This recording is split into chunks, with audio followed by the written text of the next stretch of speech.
Hello, Mimicutie and Scandy, anyone who's lurking. We're back with some Final Fantasy 1, and today is going to be the end of Final Fantasy 1. Thanks to the quality of life improvements to the game, which has made it easier. You get more gold, less grinding. I feel like you're stronger for your level compared to what you were before. We've only been playing for not that long. We haven't been playing that long. Maybe 15 hours. So hey, look, I'm all for content, and I like playing games that take forever. I mean, I've put 500 hours into Fire Emblem, 3 Houses. I've beaten Final Fantasy VII twice and put 200 hours each time. I have 100%ed Final Fantasy X 5 times. I just enjoy it. But I don't mind having quality of life improvement games to stream, because it does streamline it a bit. Also, if it wasn't the case, I would just have to level grind off stream more. So really, it just saves me time when I'm not streaming, which is nice because I can do other stuff. Oh, also, if anyone's in the Discord server, Jay linked a thing. If anyone isn't aware, Jay and I purchased 41 games on the Switch. It was a company where if you bought one game, the others were 98% off. So we have 41 games we can play. I'm going to do a series of Saturday streams probably, where we just play a couple of them every day and just have fun with them and see what they're like. I've seen a few of them already because I watched Jay stream them, but by the time I get to it, I won't have seen that many of them. There's also another company on the Switch that is doing a Christmas giveaway starting today. I forget the name of the company, but here, let me take a look real quick. Basically, you get a code if you sign up for their newsletter through your email. They give you a code for a free game on the Switch. When you get that free game, you can then get another free game today, and another free game tomorrow, and the next day, and the next day. As long as you keep the chain going. This was a thing last year too. As long as you keep the chain going, they're all free. If you miss a game, you can still purchase the other game that was free the day before, and then get that day for free, and then continue. I'm actually waiting for an email right now. I haven't gotten the code for the free game that's required to start the chain today. It hasn't. Apparently, it takes a few hours. It's been 3. I'm going to be checking my email throughout the stream, because unless I get that code, I won't be able to do it. So that'll be 13 more games I can do for a indie game series kind of thing. Yep, still waiting. All right. So yeah, if you have a Switch. Oh, also the name of the company is if you just Google No Gravity Games Switch and go to their site, it'll mention it. You sign up for the newsletter and then you get the code, which I'm still waiting on. And then you can just go down your Switch. Apparently, it works through your Switch account. Once you redeem the code, the Switch store will know ahead of time. You don't have to do it through your browser. It even recommends not doing that because browser Nintendo is dumb. Look, for as much rant time. Every single time I have gone to the Nintendo website to do something through the Switch, like buy a game or mess with my membership, when I went to go sign up my alt account for that 7-day trial, it never works right. It always has problems loading. I had to bypass a certain page to get to it before because the page just didn't work. It recommends using the Switch instead. Once you get the codes... Oh, I should have mentioned that too. Sorry. It is for America only for some reason. I thought it was for North America. But I guess I forgot that. Well, crap. If you live in the US, why is it only in America? Interesting. Well, that's kind of dumb. Anyway, if you live in America, basically you redeem the code, and then when you search, if you go to their site, you'll see the next game that's free that day, and you search the game, and then it'll be free for you, because it'll see you have the previous game. I would recommend doing it that way. Yeah, that's dumb. I mean, it's probably an American company, so I guess it's fair, but that sucks. Also, speaking of giveaways and free things, the Video Game Awards are on Thursday. Normally don't care about that too much. However, Steam is doing a thing in US, Canada, and I think it's North America in general. So I think it's just the US and Canada. It'll let you know if you're in the right place or not. But if you go to Steam's, if you Google like Steam Game Awards giveaway and you register for it and you watch the awards through Steam, apparently they're going to stream it through Steam. They will give away a Stream Deck, the good one, by the way, the 512 gig one, every minute that the stream is going. And Game Awards usually last at least a few hours, right? So that's a lot of giveaways. And apparently it's through the chat. If they draw your name that 1 minute, you have to redeem it. And since you're watching it through Steam, they know what account you're on. So there are a few limitations. You have to have bought one game in the last year. You have to be in good standing. And there's a third rule that's weirdly worded, but it's like you have to apply for the giveaway in good faith. I'm assuming that means don't do like bot accounts or make a bunch of alt accounts for this kind of thing. But yeah. So I know that's for US and Canada, and probably, I think there's one more region it's good in. Maybe. I think it said like US, Canada, and something. So, I kind of forgot to level grind off stream in this game. Oops. It was mostly just for money. Just thanks to this game being a little easier now, we are very powerful, I feel like. So I need 3 more protect rings and we're pretty much done buying stuff. I don't have enough money. Then I remembered something. I didn't sell stuff yet. So I'm going to make a bunch of money. I love this part of video games. There's something great about not knowing the amount of money you have in your inventory. Yesterday, I did like 80 or 90 of the Charizard raids in Pokemon, because I finally made a Pokemon that was good enough to do it. I'm in a Discord server that has a lot of people in it. That's just for Pokemon. And they post codes, and I actually had to plug my keyboard into my Switch to be able to get into them, because people type so fast. They use the touchscreen probably, or other keyboards. But I didn't realize how many like nuggets and star pieces I was getting. I made a lot of money off that. And our group only needs money for some equipment and a weapon for our red mage, and that's it. And magic, of course, because we have 3 mages. So a lot of this stuff is warrior only that I can't equip, which means we can sell it. Before I sell anything more, I should probably, I'm pretty sure. Oh, wait, you can equip the defender? I didn't know that. Wait, you can also equip the diamond armlet?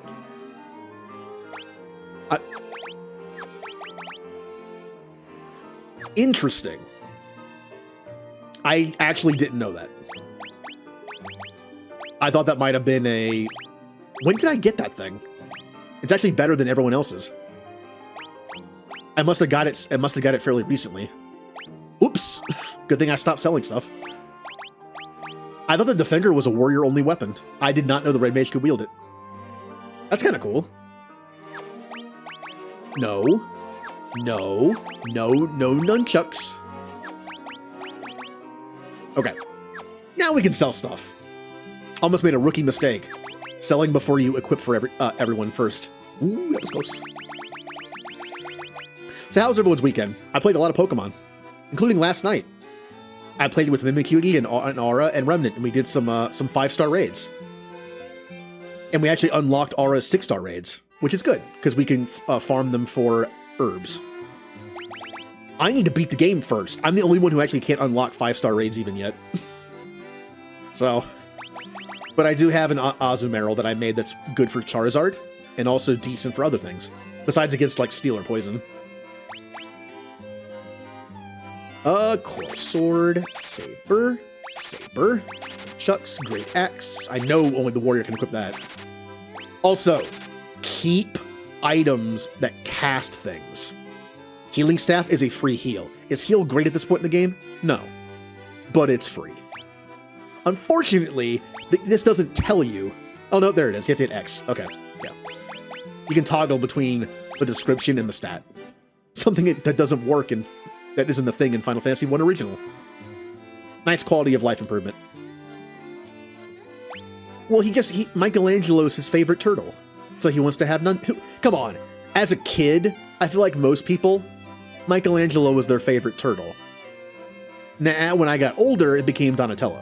When I say older, I mean like 12.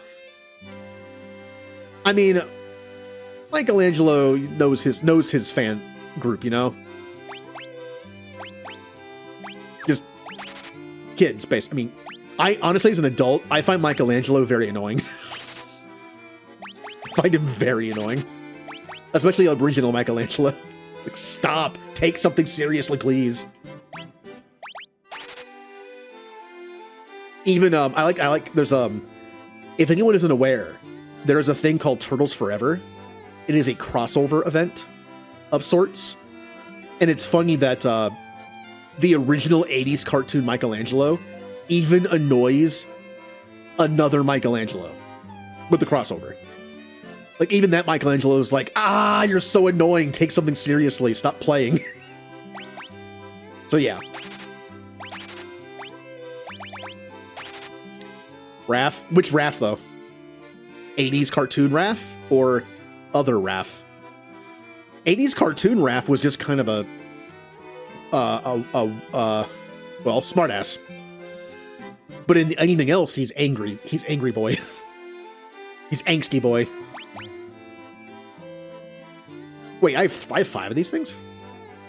Well, I only need... Yeah, I only need 3. Silver Armlet is old. Wait. Gauntlets cast Thundara. Don't sell that. It's a free Thundara. They renamed that, didn't they? It used to be Zeus Gauntlet. Now it's just Gauntlets. Oh.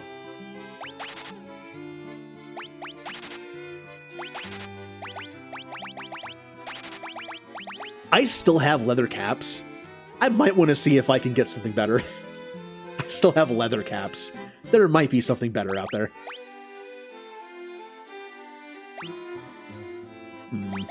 And leather gloves. I might be able to find some better stuff. I'll check all the towns. There are not that many in this game. Mithril Axe, Flame Shield. Can't equip that. Flame Mail, can't equip that. This casts Saber when used. This is good on the Monk. 1 turn to cast Saber while getting haste from the Red Mage, and then just go.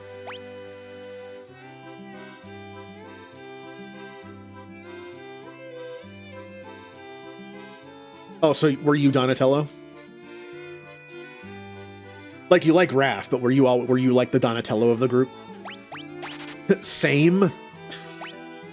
By that I mean, big nerd. Who was the worst at everything.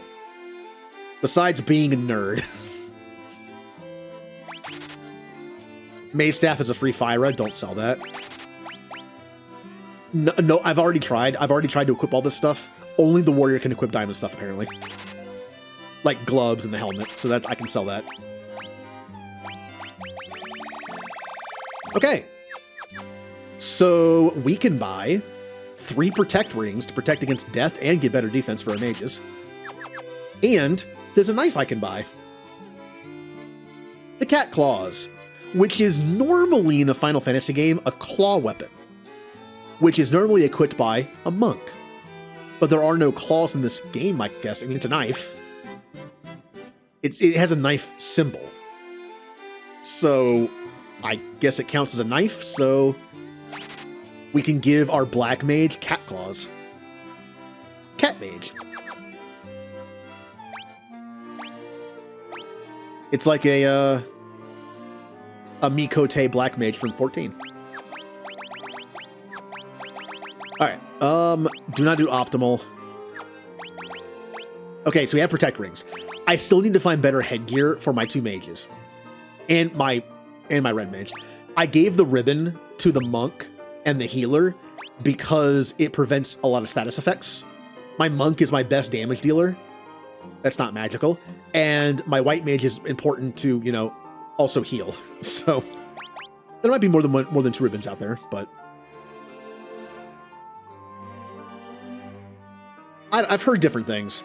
I mean, in a lot of canon Ninja Turtle stuff, Donatello is the worst fighter. Not because he doesn't try. It's because he has the least talent for fighting. Like, in a sense that's why, again, in that sense, that's why Splinter gave him the staff, because it's a keep-away weapon. It's a weapon that has good defense, which I guess he felt like he needs it because he's the worst fighter. It depends on which variation of the Turtles you're talking about. All I know is in the ones that I've seen or watched, or played even, Donatello is always canonically the worst fighter. But because of his staff, he's still good in a fight because he can play, more defensively. And again, he makes up for it and then some with his intelligence. I mean, he makes the Turtles a bunch of cool stuff. Maybe not so much as in the 80s show where he makes a bunch of goofy stuff out of nothing and it works somehow. But in more modern day Turtles, he does other stuff. Because in the 80s, he made the most ridiculous stuff from nothing. Yeah. Like Michelangelo was given nunchucks, they're the most difficult weapon to master. And Michelangelo, and again, in a lot of Ninja Turtles lore, Michelangelo is the most talented of all the Turtles. But it's balanced by the fact that he's lazy and doesn't try. Leonardo, I wonder how those two work. Leonardo's weapons are pretty balanced, and Leonardo's a pretty balanced turtle. In most games that have stats with turtles, he has like 2s across the board, from like a 1 to 3. He's the most average. And Raphael is the strongest. In a lot of the newer Turtle stuff, Raphael is always depicted as the biggest and strongest. So having a very short-range weapon works for him. He can take the hits, And Michelangelo is always the fastest. So having nunchucks is kind of like a hit-and-run kind of tactic. Like slap him in the face once and kind of dodge stuff. It doesn't require strength. Honestly, sais are supposed to be defensive. They're not really supposed to be like jabby weapons. But since Raphael is so big and strong, it works for him. Sais are supposed to be blunt too, apparently. They're meant to be defensive. But in Ninja Turtles, they always show Raphael's sais as offensive weapons, like they're stabby weapons. Oh, really? That would be something Splinter probably has to teach. I'm assuming that's a comics thing, because obviously in the shows, they don't kill anybody. But in the comics, they definitely kill people.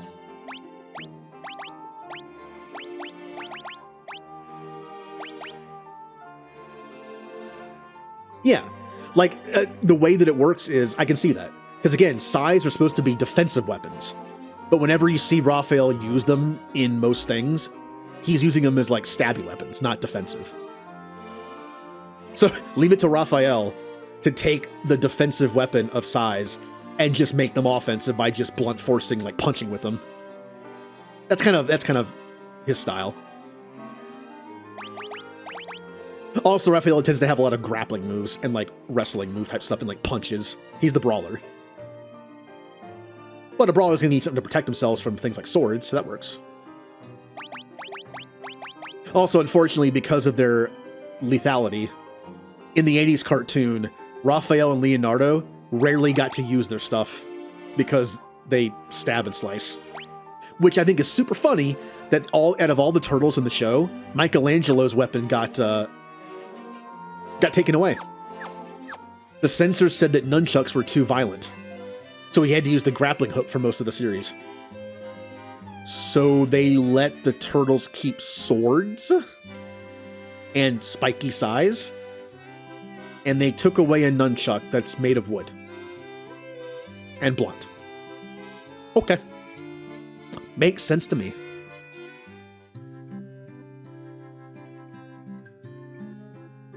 So the only thing I have really to do right now is to look for something better for my headpieces for 2 of my characters. That's kind of it. Na, na, na. There's also more loot we're going to be getting to in the tower and the floating fortress, which I have not done in a long time. That's the endgame stuff. Typical RPG logic / schedule. You start an RPG, you get tired of it, you stop, and you never finish it. I've played KOTOR. I've beaten KOTOR probably 10 times. I've played the Endar Spire and Taurus probably 30 times each. Because I'll start a character, play the game, scratch the itch, and then stop. because this is basically the end of the game, I have not done this too often. We need to go here.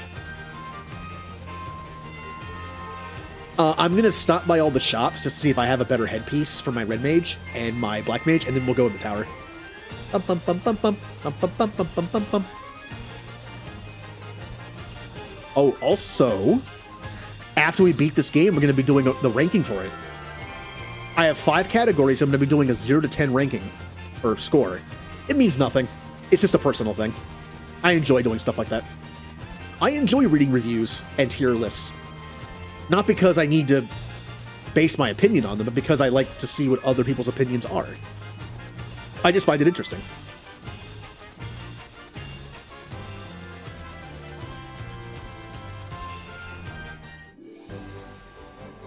Bum bum bum bum bada.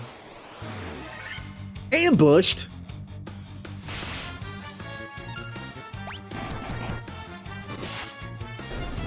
Die. I'll tell you, Final Fantasy 1's hard to rank, though. I'll get into that when we get into the scores. 1 and 3 cause problems. And you'll see why once I get to it.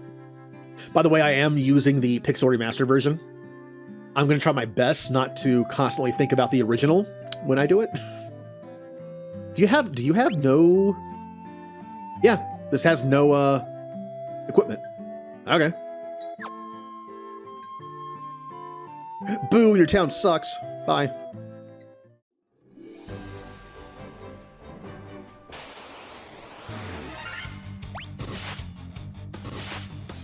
Oh, wow. That knife does pretty good. Where are the other towns I can go to? Since the red mage can't equip anything like super good, and the black mage definitely can't, we probably need to go back to some earlier towns. The town over here is pretty mid-tier in terms of gear. This one right here. This is like level 5 spells, and we might find something here. I haven't seen them yet. Oh, also, again, if anyone wants to join the Discord server just for Pokemon raids alone, I mean, I'm having fun doing them at night to get stuff, especially 5 and 6s for herbs. So, and again, I have one good Pokemon to use in raids. My level 100, max HP, max attack, like adamant nature, Azu. Unless its terror type is steel or poison, it does not resist or fire. It doesn't resist my fairy move, and I can also switch to liquidate if I have to for fire. Yes, in fact, Sylveon has been pretty popular. Sylveon has a wide moveset. A pixelate Sylveon with max special attack and hyper voice hurts. Also, I saw a Sylveon one-shot the Charizard. In order to bypass the shield part, if you one-shot a Pokemon, you don't have to worry about the shield. I actually saw one Calm Mind twice, and then Hyper Beam. Hyper Beam's normal type, which means Pixelate makes it Fairy, which means it's Stab. It one-shot the Charizard. So yeah, Sylveon's very good. Now, as far as the EV spread goes, it depends on what you want. Sylveon's pretty slow. And I'll be honest, speed doesn't seem to matter that much in raids. Speed is great in Pokemon, but when you're in a raid where you get hit multiple times and have to deal with healing, with curing and stuff, and setting up and debuffing, I feel like speed isn't as important. So I feel like a lot of people say do HP and your attack stat. That's it. You want HP because it makes it more well-rounded. Would my Azu be better for Charizard raids if it had special defense instead of HP? Yes. It's a better investment because all its moves are special attacking.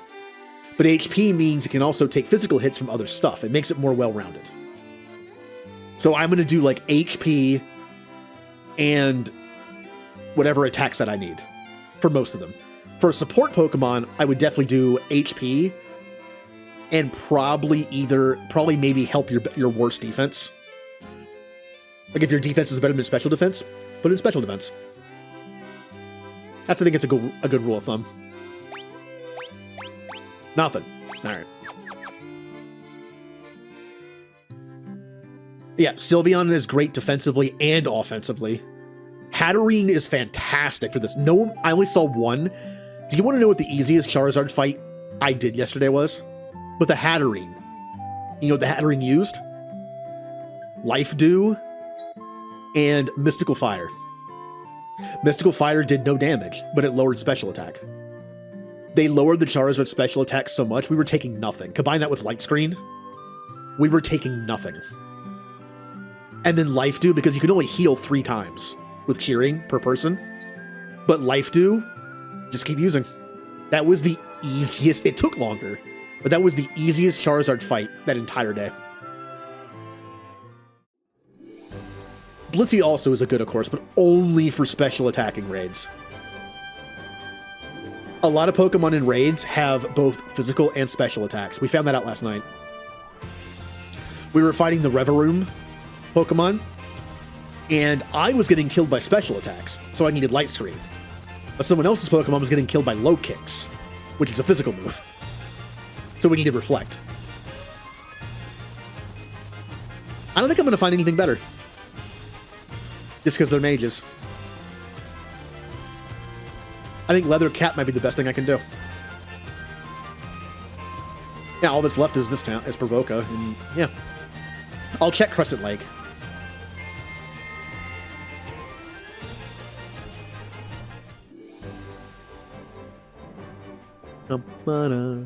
Also, Grimmsnarl was fantastic. I mean, immune to Dragon and screens. Prankster screens. I think I'm going to make a pure support Grimmsnarl that has no attacks. It's going to be like Light Screen, Reflect. What else can it learn? It can learn 4 like moves that are like that. And with Prank, it can learn Taunt.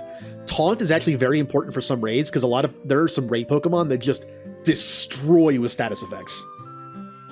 And a Prankster Taunt turn 1 is fantastic. And then you screen. And then you screen again. And then you do whatever your 4th move is.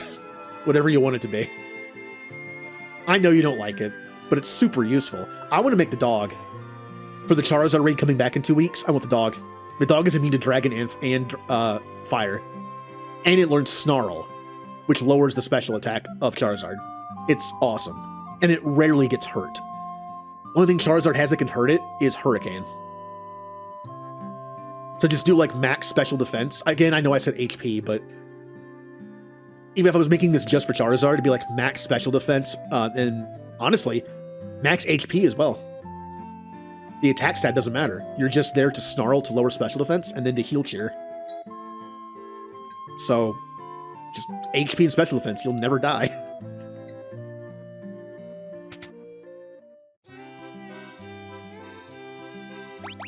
Nope. Alright, we're good. Sorry, Red Mage and Black Mage. You have leather helms. Deal with it. I kind of feel bad. Monka S and Healbot have these nice pretty ribbons in their hair that make them immune to status effects. But then Red Wizard and Kmart Vivi are looking like old school football players and just have like the leather helmets on. Like, we feel dumb. Eh, well.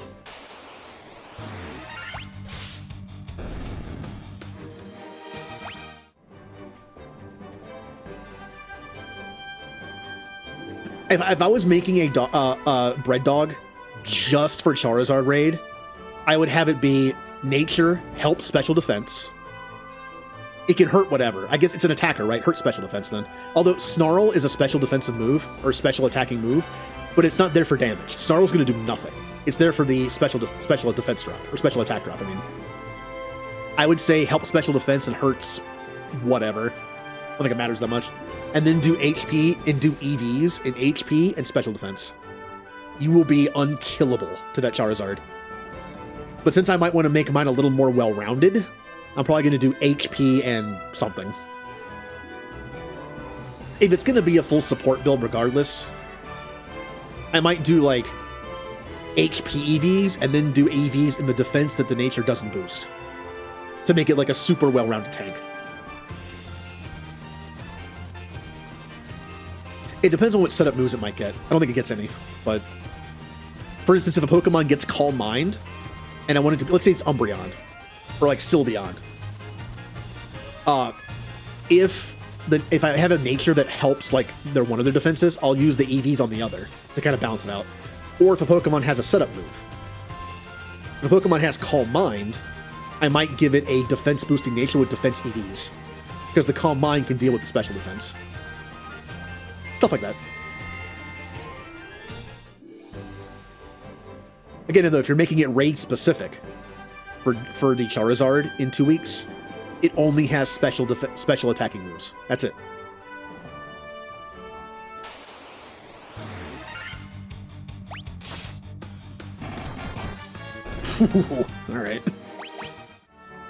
All right, we're here. Welcome to the end game of near the end game of Final Fantasy 1. Our goal, we have one more fiend left. Okay, previously on Final Fantasy 1, we took out all the fiends. We took out the Earth Fiend, the Water Fiend, the Fire Fiend. All we have left is the Wind Fiend. Now remember, this game has lore. It's a little buried, but the Lufinians. The Lufinians are basically aliens.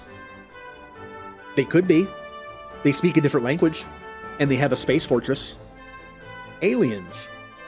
Or maybe they're like us. Maybe this world was like Earth, and it was destroyed by the Wind Fiend. And then we just have back to castles and kingdoms and magic. It could be a take on it. Lufinians are basically just an advanced civilization that was taken out, with very few left. This is what leads to the Sky Temple, or Sky Fortress. The Mirage Tower.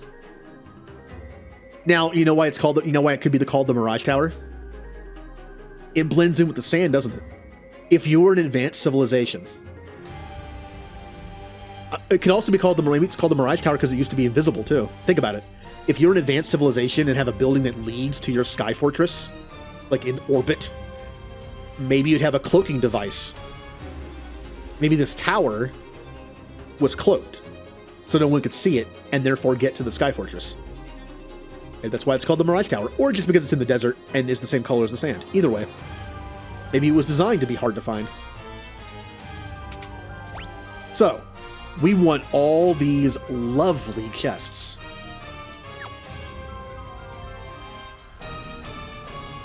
But yeah, tonight, once I beat Pokemon and can have access to be able to see the EVs and the IVs of Pokemon, I will start making new Pokemon for fun.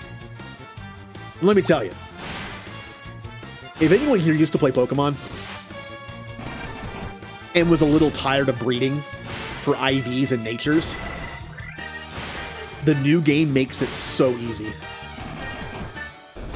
It's so easy. Look, I like breeding Pokemon, and I will still do it for the chance of it being shiny. I'm actually going to be trying to trade for a 6IV non-English Ditto for one of my 6IV's English Dittos. It'll save you money. Rather than have to bottle cap 5 or 6 times on a Pokemon, and it costs you 100 to 120k, you can breed with a Ditto, go for a shiny with the Masuda method. Even if you don't get one, your Pokemon might end up having like 3 or 4 perfect IVs. Now you only have to use 1 or 2 bottle caps. Save some money. If money is no object, then, like if you did the Duke glitch a bunch and could sell a bunch of stuff and have maxed out money, then it doesn't matter. You know how I made my Azumarill? I didn't breed it. I didn't breed over and over again for perfect IVs. I went and caught one that had the right Terra typing and the right ability. Because while using bottle caps is pretty cheap, and the mints, the ability capsules are still hard to get and expensive. And the Terra crystals are also kind of farm heavy, so I caught those 2 things, and then just used bottle caps and a mint. Healing Helm. Ooh. So it's so, unless you're going for a shiny, even then you could just shiny hunt in the wild, but unless you're going for that, just catching something in the wild is even better. However, you can breed if you want. Like, I'm going to do that. When I can see IVs, I'm going to breed with my 6IV Ditto. Hopefully non-English. I'm going to transfer a few IVs at least, 1 or 2 or 3. Save money on bottle caps. It's useless to me now because since I can't see IVs, I can't see which ones need bottle capping. So it doesn't help me.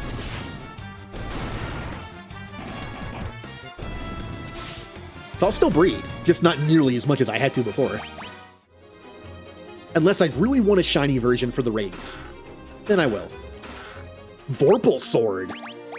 Ooh, it's worse in every way. This wouldn't be one of those weird swords other classes can equip, would it? No. Okay. I think there's just one in the game that does that. The Aegis Shield that only the warrior can equip? Thank you. Ooh.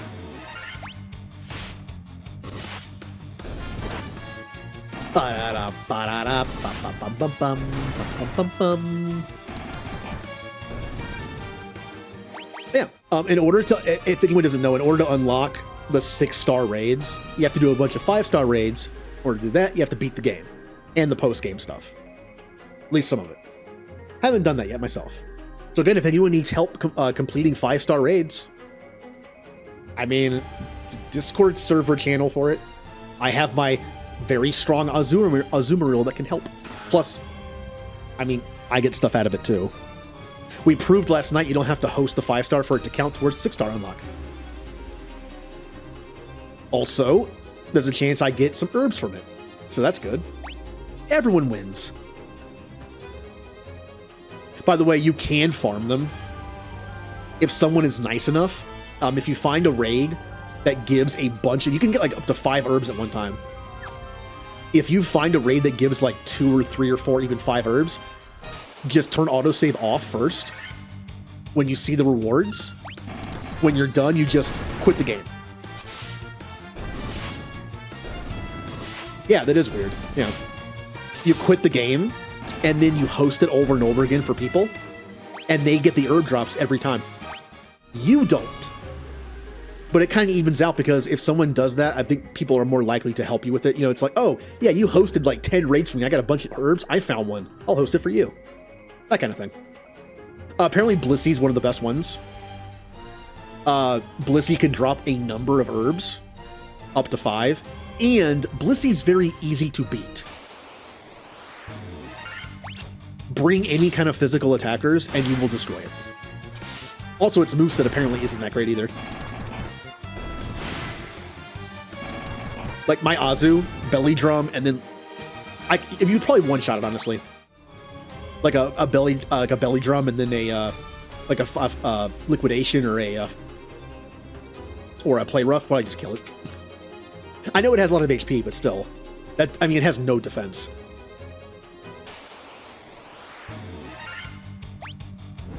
Blaze. That's not that strong.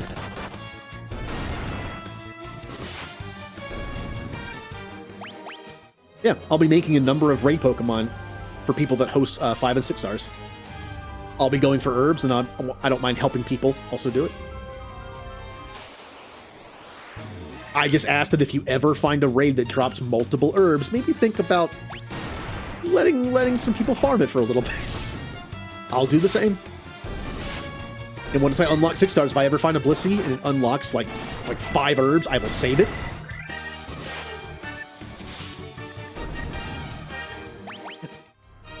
The one thing you have to be careful about, though, in order to save the raid, I think you have to change the day.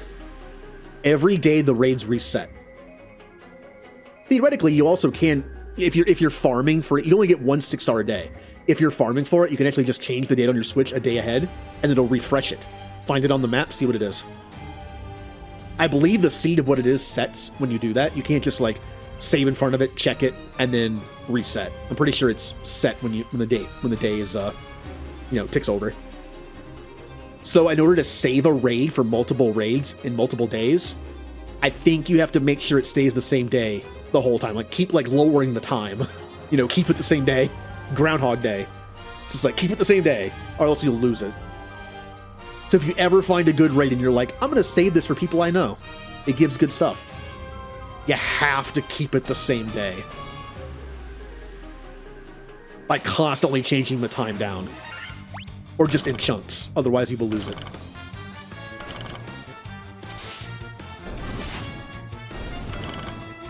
See, I'll be honest. I've been enjoying playing Pokemon Violet, but something about, like, something in me just, it wasn't clicking for a little bit. I was enjoying it. It's new, I like it. It's a fun game. But since, like, a couple days ago, when I started getting into making, like, some raid Pokemon, doing some endgame stuff and doing raids with people, that was the final piece I needed. Like, I'm enjoying it a lot more now. Like the stuff last night, it was fun. And the idea of, like, shiny hunting and making some fun Pokemon for raiding and eventually, and like, you know, future events and finishing the Pokedex and by catching stuff in raids probably, because it's just easier and I can do it at the same time. It's fun.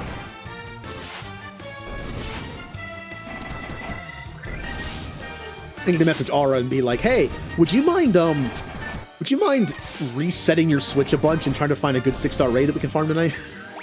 Again, I'm willing to do it too. I just have to unlock it first. Like, to anyone who does that, I will owe you one of those. I will search for a good one and then keep it so we can raid it. And then I'll just finish it off.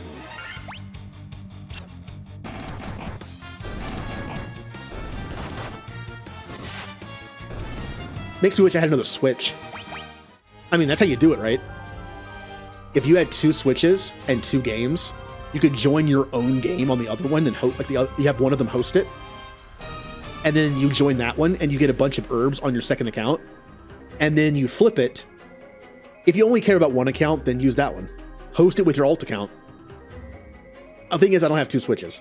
I'm never going to have 2 Switches. Back in the day, I had 2 Game Boys.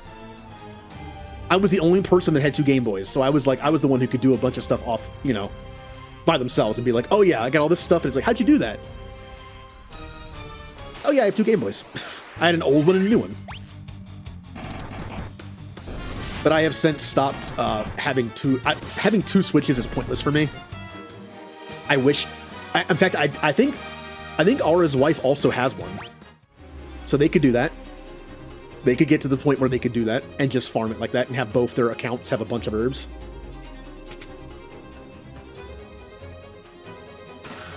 Money's useless to me now because I bought everything. Money. Thor's hammer. Be gone, vile man! Be gone from hey, me! Ninja. Welcome to Final Fantasy, where I'm talking about Pokemon constantly. Hello. Thor's hammer. It casts Thundara.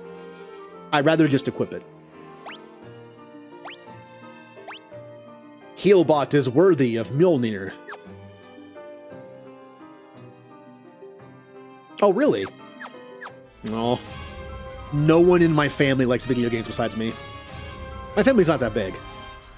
But I never really got to experience that. Like, I was the only one who played video games the entire time. My dad played Tetris on the Game Boy sometimes, and that was it. And after a while, that stopped, and it was just my Game Boy. It's weird, like, where to think about where your interests come from. No one I grew up with, like, family-wise, I was an only child, so no one I grew up with played video games.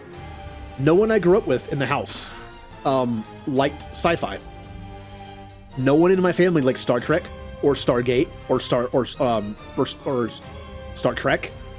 No one in my family likes video games, pretty much. No one in my, like, where did this stuff come from? No one likes comic book stuff. I was the one who had to drag one of my parents to go see like the 90s Spider-Man movie and that kind of stuff. And I was the one who had to drag them to go see the special editions when they came out in episode 1. Episode 2 I could drive, so. Hey, Remnant. Mess at work? Well, just think though, after work, Pokemon. Cottage, money, Sunblade. It's actually better than the Defender? That's unexpected. See, the thing is, it does 2 more attack, but has 2 less accuracy. Shepherd.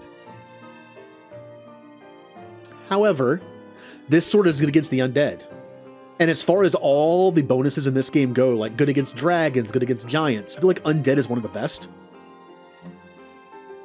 And it's also good against lich, who we have to fight again later. And I think two less accuracy is fine. Plus, the defender actually does something when you use it. I believe it casts blink. Yes. So in a pinch, I can use that. Stop giving me money. I don't need money. I've bought... There's a few more spells I could buy. I honestly don't need them. Like, I have one more level 7 I can buy. They're all terrible. The other ones are just like other single target kill moves, which Break does, so, and Death does. And Quake is a team one, and Scourge is a team one. Eh. Anything else in here? Nope. So we go around and then go up that way.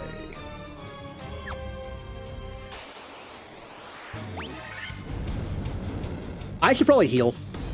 I should probably heal. I should probably heal. Should probably heal. Look at that big hammer. Kiraga. Kiraga. Just in case. Not a big deal if they die.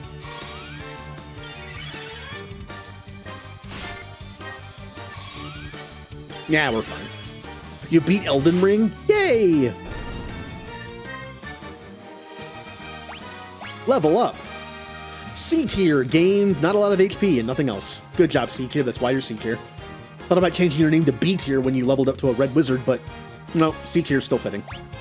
Heal bot, strength for some reason, and intellect. Yeah, you beat. Is that your first Souls game you beat? Is that the first of many? You gonna play some more now?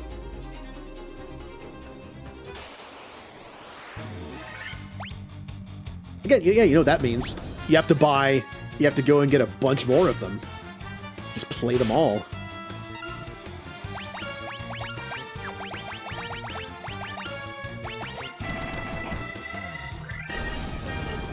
No, not Blaze. That actually killed my... No, okay, that did nothing. Never mind. Blaze is terrible on these guys.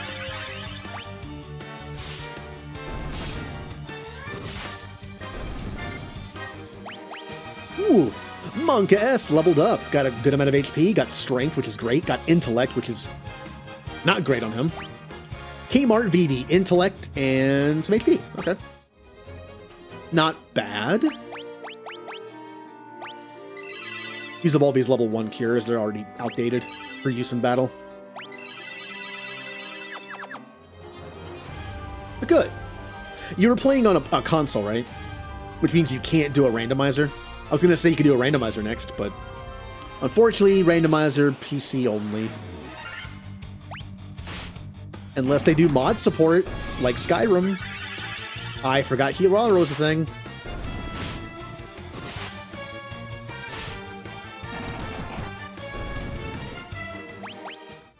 Now we're really full health. Robot! Our friend left on a journey to the west.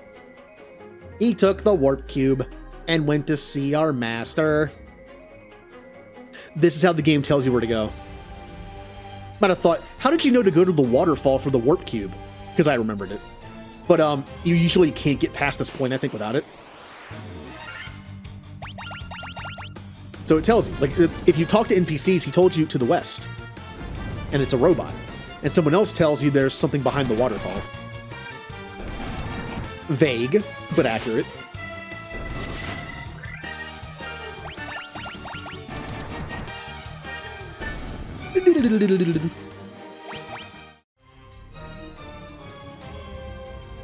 Yeah, I think this might be the one. There's like a warp point you need the cube for. Guessing it's in here. Mummies. Yeah, just do dial 1. And Fyra. That'll kill the mummies. So punching. Punching also good against mummies.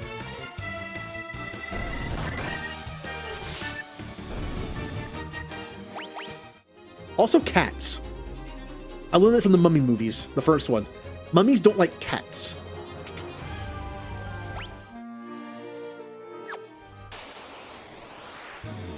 Blue Dragon. Ooh, Red Eyes Blue Dragon. Well, dragon die.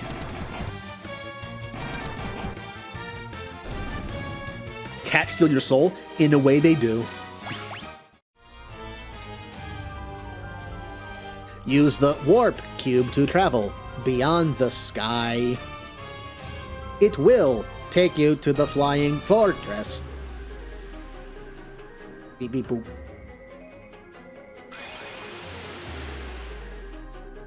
Again, this is Final Fantasy 1. 1987. Very first one.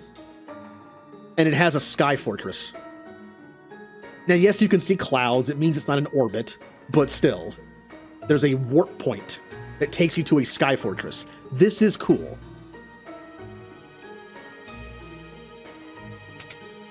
Well, maybe they're afraid of them because the cats also have to do with the underworld, and mummies are kind of like one step away from there, kind of.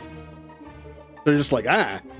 Maybe to them they're like a Grim Reaper. The cat is there to like drag them to the underworld since they're almost there, since they're kind of like, you know, dead. Like, I can see that. Also, Imhotep was a jerk. So, that's how you go up. So you want to go the other three directions first. All right.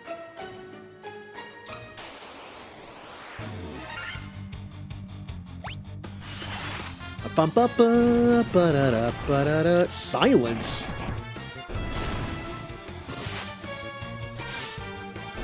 Well, except for the part where I'm allergic to them. That's unfortunate.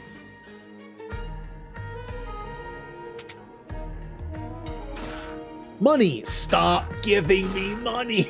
Oh, Protect Ring that I don't need anymore. Galarian Rapidash. Why is the Death Knight so short? I love that. Why is the Death Knight so short? I think in the original they were called, like, Tiny Men. Like, Tiny Man. I think that's what it was called. Literal translation just because of the sprite size. A Healing Helm. Okay, so I can do a bunch of healing in one turn with items. I think I have enough items for all 4 of my teammates to do healing. With magic. Like, Healbot can use magic and the other 3 can use items. So here's what I'm gonna do. We're gonna set up a nice a macro here where we can do auto battle and also heal ourselves. I could do fire to kill faster, and we'll do that. Oh, that's right. You guys have high physical defense, don't you? Well, that's what the fire is for. Still not immune to punching, though.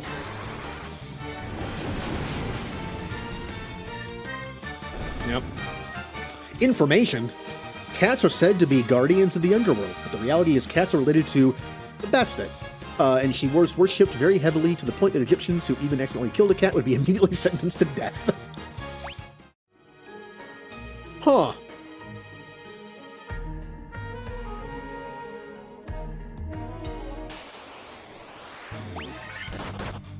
So, cats are sacred.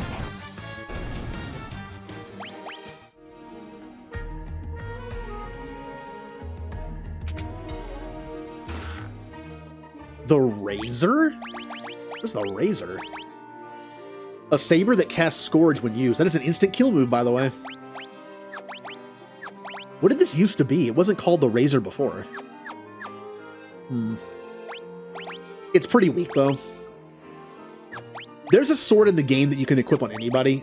I'm guessing it's still named the same thing as it was before, so I'm waiting on that. I want to give the sword to my Black Mage, just so he can use it. Ah, tiny Black Knights. With a lot of health, apparently.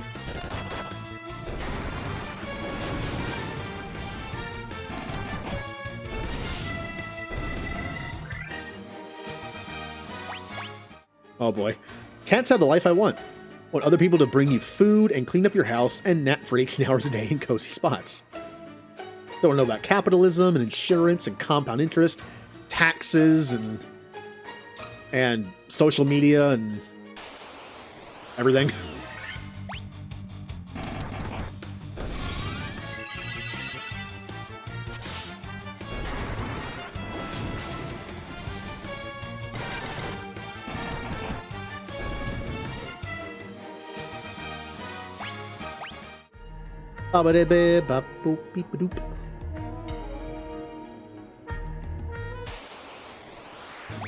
Okay, I have to mention this because you mentioned the word Anubis. Remember how I talk about in video games like sci-fi or fantasy, overused terms that are just like go-to terms for things like a ship name or a monster name or a villain name? My God, have I seen Anubis in so many things. I mean, honestly, Anubis worked in Stargate too because of the whole mythology equaling space kind of thing. Like, our names of mythology, like Anubis, are based on names that the Goa'uld used. So Anubis was in there. I don't know, names like... It's weird. Whenever I'm on the spot about it, I can't think of them. But whenever I see or hear one, it's like, yep, there's that. Like, Enterprise is used a few times. Obviously, that's because of Star Trek. Yeah, Anubis and Hades are for villains. I'm trying to think of some examples. Destiny is used for different things. Shepherd. The Nexus. Remember to stay hydrated. The Nexus is used for a lot of stuff, too. Things like that. It's hard to think of them. Sometimes when you hear it, it's like, yep, I've literally heard that in every single thing that has star in its name. Potion? Really? This point in the game? I think that's a leftover. Remember, in the original Final Fantasy, only potions existed and they were super weak. I'm assuming in the original game that was the potion. And they just didn't replace it with like an X potion. Back to God of War. Speaking of that,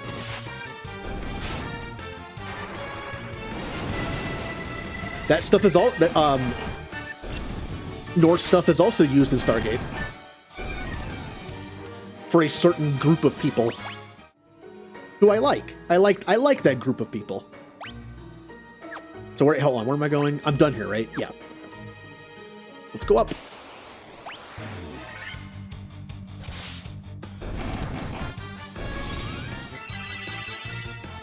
Bum, bum, bum, bum, bum.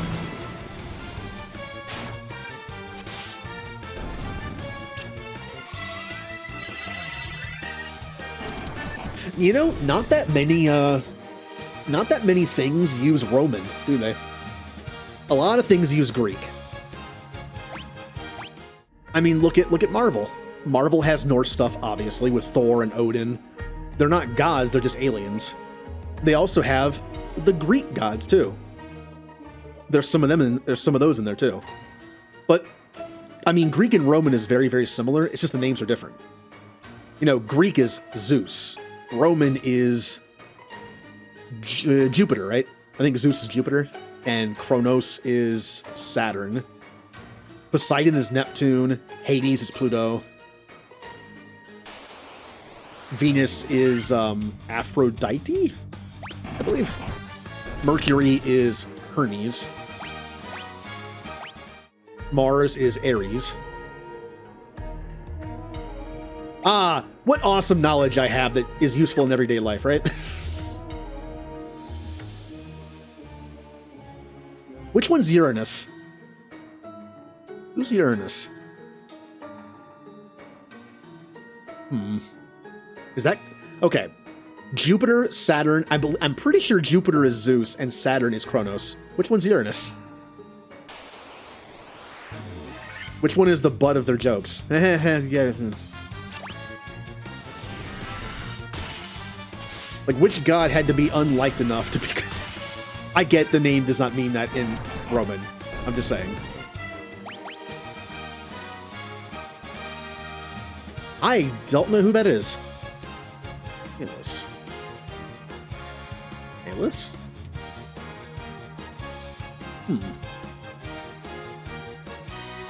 Strength and stamina, good for a monk. Kmart VV, only HP. Not terrible, though. Interesting. So, all the others are, like, pretty well-known Greek gods. Except for that one. Because I feel like that one's... like, unless you've heard it, like, in Stargate or Hercules and Disney, I feel like it wasn't, like, a main... I wouldn't call it, like, a quote-unquote mainstream one. I was going to say Earth is Gaia. Uranus is the sky, and Gaia is, well, the Earth. Yeah. And isn't it a thing that the sky and the Earth birthed all of them, including the Titans?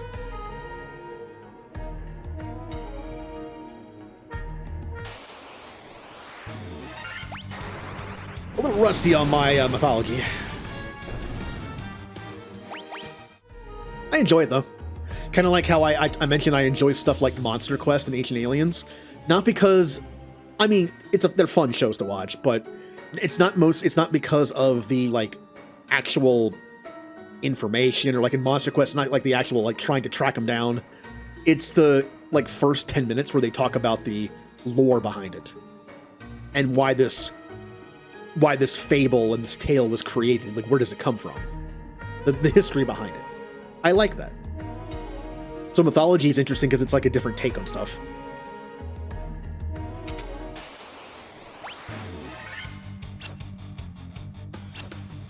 It's why I almost took anthropology in college, but I didn't.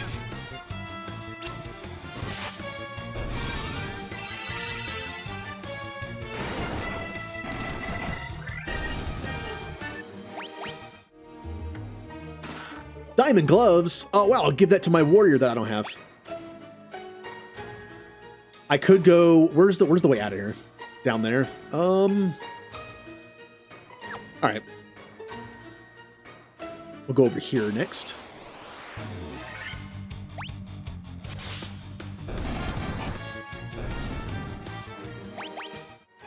Yay. I mean, generally a kid doesn't like school, right? Generally a kid doesn't like school, maybe up to a certain point. But my 7th grade class, my 7th grade year, the school I went to, where I moved to later was supposed to be government, like pre-government, like civics. Where I lived, it was actually Western Civ. And so I got to learn like Greek and Roman and Egyptian stuff, which was way more interesting than government, I feel like. So I actually enjoyed that class. It was also the last class of the day. So it was just like, yay, I kind of like this class, and also, last class of the day, yay. Why am I getting so much stuff I can't use?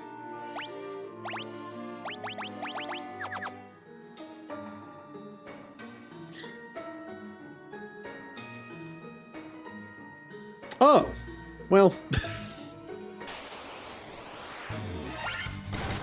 That's a somewhat complicated family tree.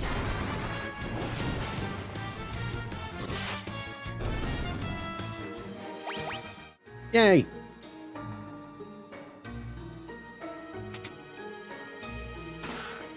Money. Money. Useless, useless money. In the original Final Fantasy, money was so hard to get with grinding.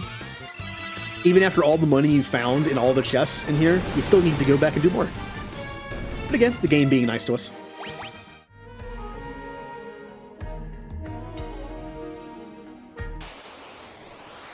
Speaking of Western Civ-like stuff, during that same time frame, there was a cartoon that came on after school I used to watch all the time. I don't think it's super well known. It only lasted like 2 seasons. It's called Mummies Alive. It was basically Power Rangers animated with mummies. Because they would transform. Saying it out loud, it sounds dumb. I mean, I guess it kind of is. But it's kind of cool. And, I mean, spoiler to a show that's a million years old. Also, the main character is a kid. Kind of like Yugi, where it's like the soul of the emperor is inside him, like a reborn kind of thing. So these mummies come alive to protect him. And the villain is like typical Saturday morning cartoon villain, but yes. One mummy's missing an arm, but when he transforms, he has like a big, like, gold arm. Hey, look what I found. Yes! Now I can make Excalibur that no one can use. Because I'm pretty sure Excalibur is warrior. Well, it's knight only. Oh, Evil Eye. You were a boss before. Now you're dead.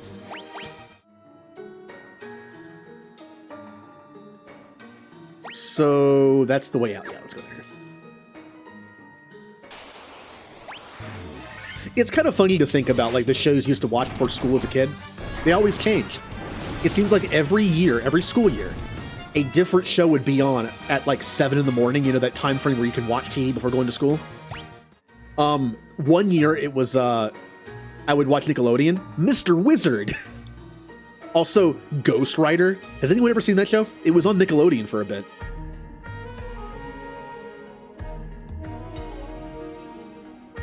And what other? There was 1 year where it was Beast Wars.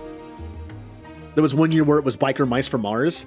It was weird how it changed every year. Every year I'd find like a different show to watch from like 7 to 8. Or like 7 to 7:30, whatever.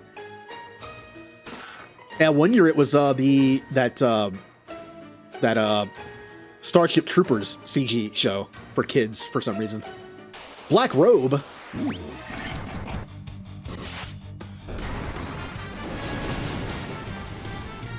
And 1 year it was Pokemon. I lived somewhere for 2 years that I had WB, so I got to watch that. Ooh, the white and black robe. Ooh. It's the same as the Ruby Armlet. Except this casts Invisora. This is good because it casts it on the entire team. Now, it does say a robe that guards against fire and instant death. Hear my reasoning here. I'm going to put the robe on and take the ribbon off, because the ribbon guards against status effects, including death. So if anyone has like death attached to their physical attack, which some enemies do, rarely. Oh, I have nothing else to equip because I sold everything. Well, that's okay. I'll just do this. Guards against ice and time irregularities. This does not guard against instant death.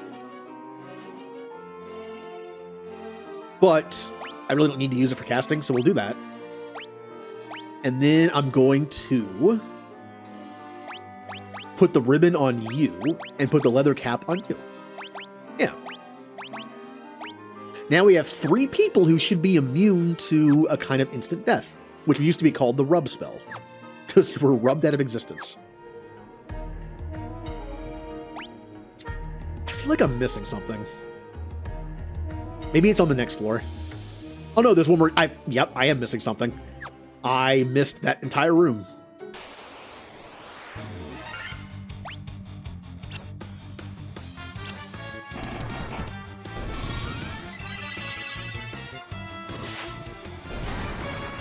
Can I just say that I appreciate this game is nice enough to tell you what stuff does, because in Final Fantasy 1 it really didn't.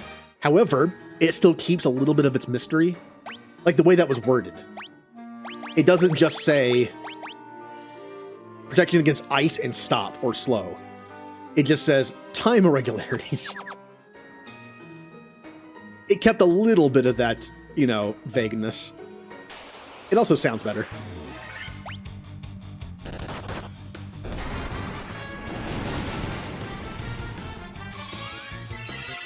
What other shows that I used to watch after school? Mummies Alive came on after school. There was a Jumanji cartoon. The premise was that instead of the movie happening, they went into the game world. They went into like Jumanji and met Robin Williams' character. And then when they solved the riddle, they got to go home. So the whole premise was the game was like you go in, then you solve your riddle and come back out. He forgot his. When he rolled the dice, he missed his riddle, so he didn't know what it was. And so in order to visit him and help him out, they go in there all the time. It's like, that's kind of an interesting premise for the show that works. Also a rarity in the day of no streaming. I actually got to see the series finale of that show. It's like, not only did I actually get to see a series finale without streaming services making it easier, but it got one. a lot of the time cartoon shows like that just end. Even good ones. Look at Batman Beyond. Batman Beyond was really good. For being an animated show for kids, it was really good. And then it just ends. There's no series finale. Oh, another ribbon. Well. Now everyone's immune to death. There technically is a series finale of sorts, but it's in a different series.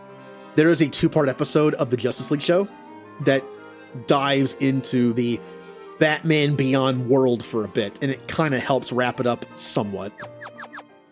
But as far as just the show goes, it was just like a one-off episode that ended it, which sucks.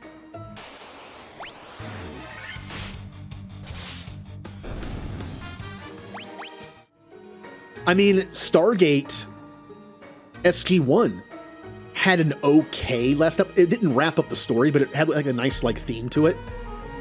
The last episode is only like it's a 1 episode. It's not a 2-parter. It had a nice theme to it, and it was a nice ending. Then they had 2 movies to wrap up the other 2 storylines going on. The Ori and the Gold. Like what was left of them. And that was cool. Atlantis last episode was also like not too bad for being the last episode of the series. But they were supposed to get a movie to wrap up the story with the Wraith, and they never did. So as far as I know, there is not any canon answer to what happened with Atlantis with the Wraith after the series ended. There is a book series, a 7 or 8 book series that's not canon, but I've read the first one, and it does kind of feel like the show. So, since we're never going to get a canon version of what happened at the end, why not take those?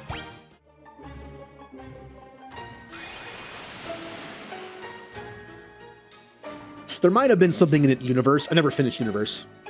There might be something in Universe that like pokes, you know, like a little poke at the end of Atlantis, maybe mentioning something like in passing, but I never saw it. I should probably watch that series again.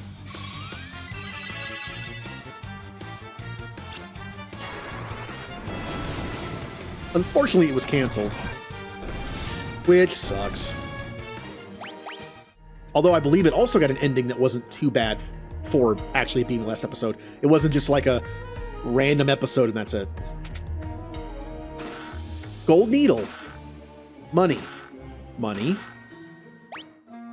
Did they rename it? I think they renamed it. No, they did not. That's a different weapon? Interesting. Hold on. What did this used to be? A small katana used by ninja. Oh, it's ninja only. It was renamed, though. I don't know what you are. The Masamune is supposed to be in this game. Still. And in the original, the Masamune could be equipped by anybody. You can throw it on your white mage if you wanted to. But this sounds a lot like it, doesn't it? Similar naming scheme. Maybe in the Pixel Remaster they made it ninja only, to give the ninja like a specialty. Because I'm pretty sure you get the Masamune in here. If we don't find it in here, that's what it is. And they remade it to where it only works on ninjas. Which sucks for me because I don't have a ninja.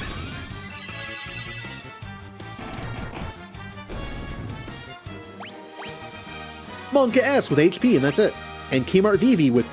okay, alright. Agility, intellect, cool. Now let's take a look at what's in here.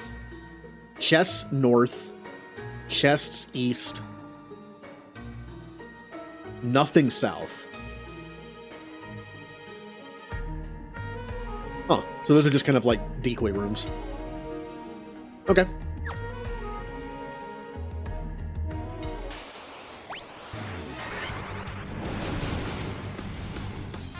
Ba-bum. By the way, I am starting Final Fantasy II after I beat 1 today. Depending on when I beat 1. Who knows how long it's going to take. But part of me was really tempted to just play Pokemon. That's a good sign, though. That's a good sign that I want to play more. I want to do more raids and do the end game and make money and get items and... money. Ambushed?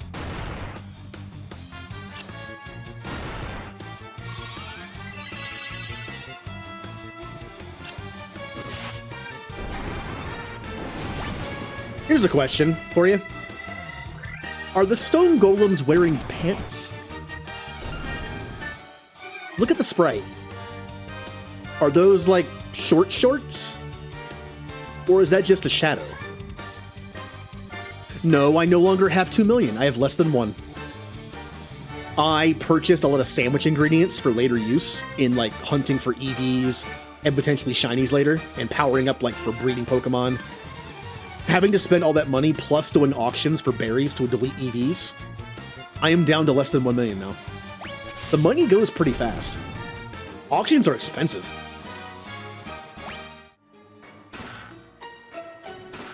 Protect ring and money. Well, I'm taking this money to my grave because I'm not using it for anything. Honestly, I should buy more potions. I kind of keep forgetting potions are a thing in this game now, so. Vampire Lord. Huh.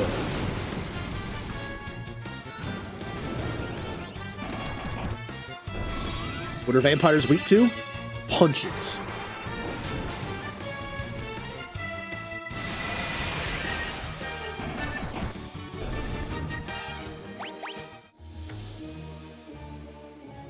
Hello, robot. From the observation window, you can look out on the entire world. Which again kind of hints we're in orbit, but we can see clouds, so we're just really high up.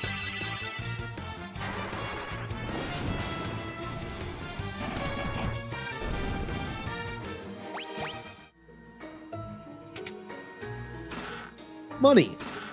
Protect cloak. What are you?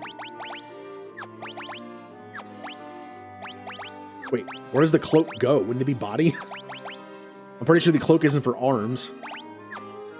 Maybe a oh, it is a shield. Okay. A large cloak worn over armor. It boosts your defense by a pretty good amount. Who else can wear this? Just mages. Oh, and the red mage. I'm going to give it to the red mage because the red mage is the one who gets hit all the time. So red mage gets that. Even though no one else can equip the buckler kind of sucks. It's the only shield I could find the red mage can equip. Money. Hey everybody, I found some clothes. Maybe I can give them to the golems. It won't fit though. So where is the... I'm assuming one of these rooms is the observation room. That's why it's blank. I'm gonna go down there anyway. I want to see if I can look at something. It might be nothing.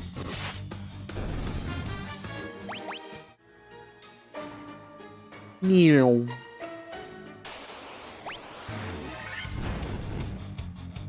What a weak fire spell. What is the point?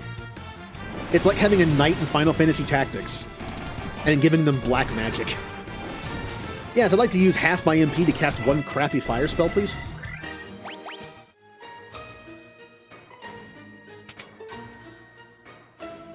Oh. Analyzing Tiamat. No known weakness. Oh. Guard Chomp can glide? Yes. From the anime. I knew that Guard Chomp can, like, pseudo-fly. Making it even scarier. What's scarier than a shark? A shark on land. What's even scarier than a shark on land? A shark that can fly.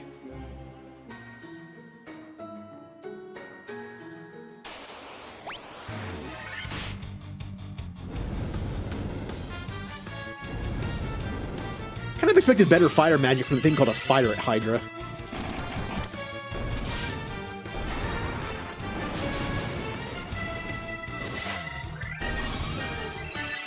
Also, this game barely has any weakness and resistances.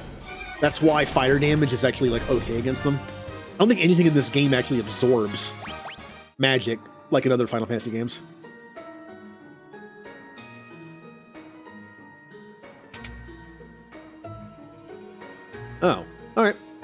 So we have computers. We have robots, we have computers. Final Fantasy, a sci-fi series confirmed. The very first one has computers and space stations and robots. Although I'm pretty sure there's nothing like that in 2 or 3. In 4, well, we'll see.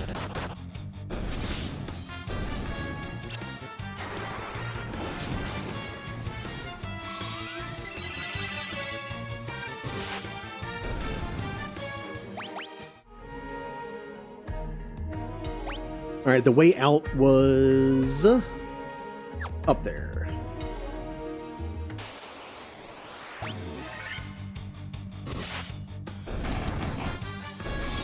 Also, Pokemon can be pretty inconsistent when it comes to that stuff. We've seen Pokemon in the anime kind of just like hover sometimes that don't have levitate and can't fly. It's just how it works. Like how water Pokemon in the anime can just float over the water. Like Staryu and Starmie didn't swim. They just kind of floated on the water. Starmie's psychic, that kind of makes sense, but Staryu is not. So, not yet. Probably easier to animate that way, I guess. Just have like the Staryu not move and just like, and just shove the frame across the screen like, look, it's head levitating over the water. Oh yeah, this annoying room. Isn't the map gonna make it super easy? Yeah, there it is. This room is supposed to be hard to get through because it wraps around every side. I can literally see where the exit is. So I go 1, 2 up, and then left. That's kind of cheating. Ow, the elemental still kind of hurt.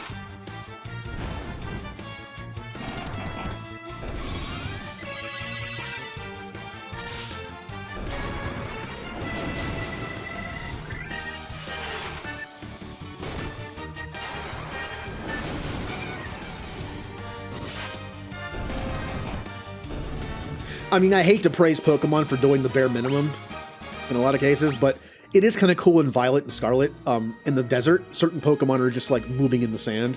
I know they could have made the world a lot more dynamic and Pokemon could be doing some cool stuff, but I mean, it's better than it just standing there.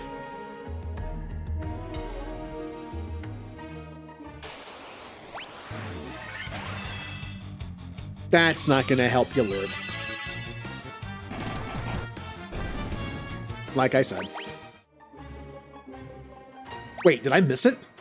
Hold on. According to what I would... No, hold on now. But I... Did the map... Oh, I think I didn't go up. I think I went up 1 less than I should have, even though I counted 2.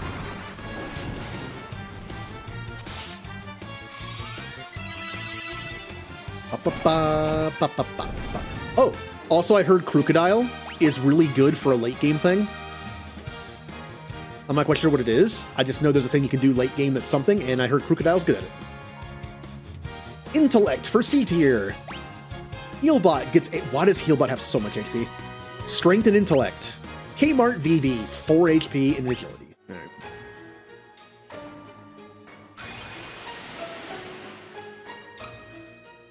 I mean, maybe White Mage has the most HP besides Warrior. I don't know. But just look at my HP. I always think of Monk as having a lot of HP but low defense, and I have my White Mage has almost 100 more.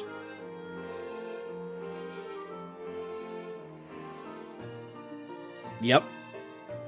Now, Mimikyu, I know you didn't want to know like what items were at the auction house, but I'll tell you this: when you have like specialty Pokeballs at the auction house, the amount can range from a big amount. I've seen like 10, I've seen like 50. But I will tell you this, they're expensive. So in the old games of Sword and Shield, where you could buy like 999 of every ball that's not an Apricorn ball, with a bunch of watts, in this game, they're a little harder to get, at least for now. Oh, okay. Well, last night I saw they had 12 timer balls, and I was like, that's cool. It was like 20,000. for 12 Pokeballs. It's a little pricier than it used to be. So money good. Need money. Like I said, just like any other Pokemon game, fight the Elite Four over and over again for money. Maybe this game has a different form, but almost every Pokemon game has the same thing. Fight something over and over and over and over again with the amulet coin for money. Do you think the Pixel Remaster still has the secret enemy in this game? If anyone isn't aware, Final Fantasy I has one secret enemy in the game. People talk about what was the first optional super boss in any Final Fantasy game? This one. The first one. I believe this is where it spawns. I'm gonna quick do a lookup and see if it still exists. Final Fantasy I Pixel Remaster.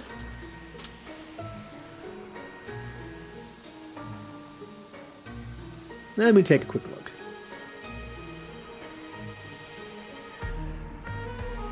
Oh, here we go. Oh, it's a video. I don't want a video.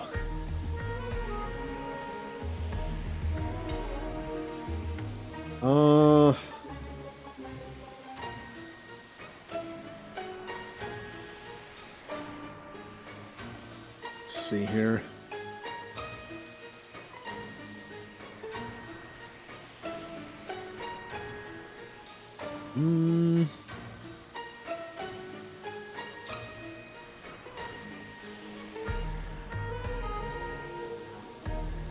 Yeah, I think it's just in the same area.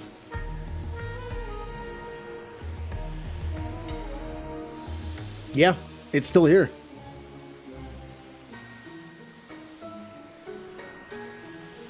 Yeah. I believe this is where it spawns. Now, this enemy is very tough. I kind of want to look for it on stream. We can spend a little bit of time. I kind of want to fight it. The problem is I probably should go back and get more potions. Because I have the money to just max them out. Will to eat quick save. Maybe we'll get lucky and find him super quick.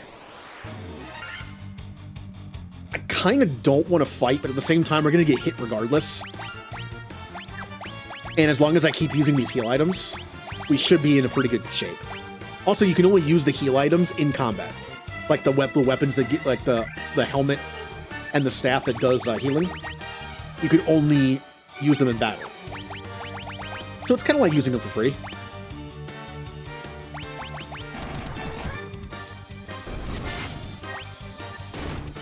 Also, level ups are good because if we find this this hard to find optional boss, more levels would help. Oh, Fire did more, I think.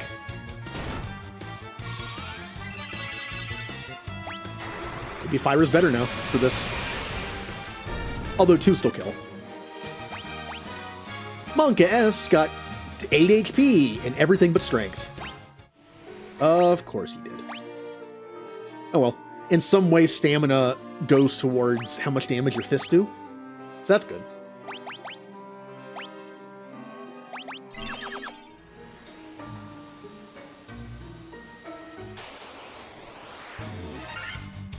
I don't like fighting these because they actually do kind of hurt. But healing staff, and we'll use the fire instead. That seemed to do better.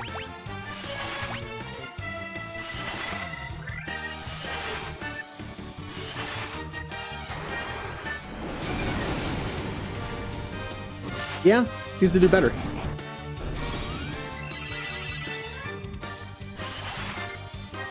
Even though technically Thundara, I think, is a higher level spell. Or is it the same?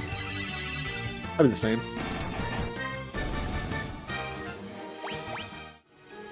Yeah, we'll do this for a little bit. We don't find it, we don't find it. I'd love to be able to stream it, because again, super boss. You know, I was going to say I kind of want to have my Red Mage also use the healing item, because I have 2 of them. But Red Mage is really only super useless against the ooze. Ow, that hurt a lot. Oh. Oh. Apparently,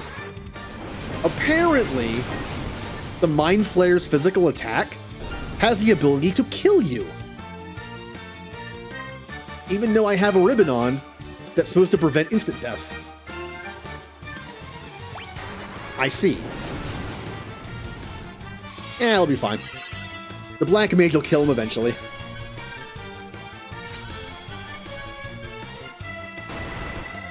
Or I'll die first. Okay. Ow! I really should stock up on items after this. I should have done it before this, because I had a ton of money. Oopsie.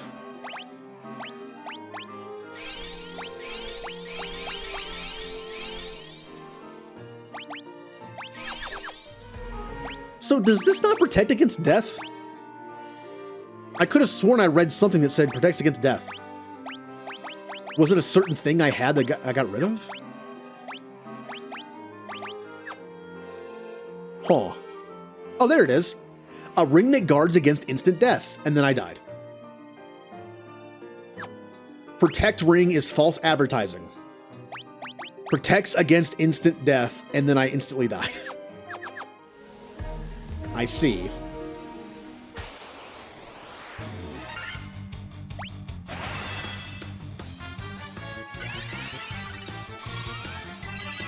What, like die? I'll show you, I'll just die.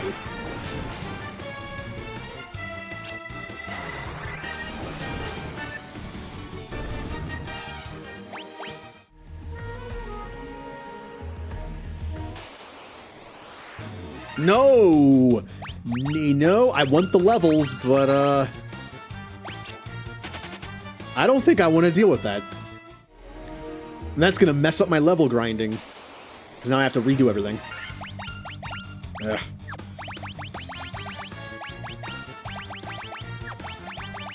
Yeah, that's kind of annoying.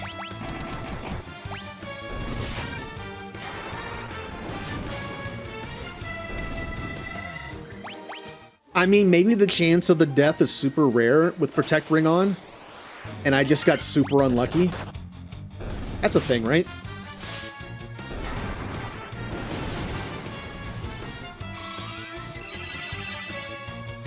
Kind of like in Potionomics, where there were times where I would draw like 2 stress cards on 2% stress. Yay!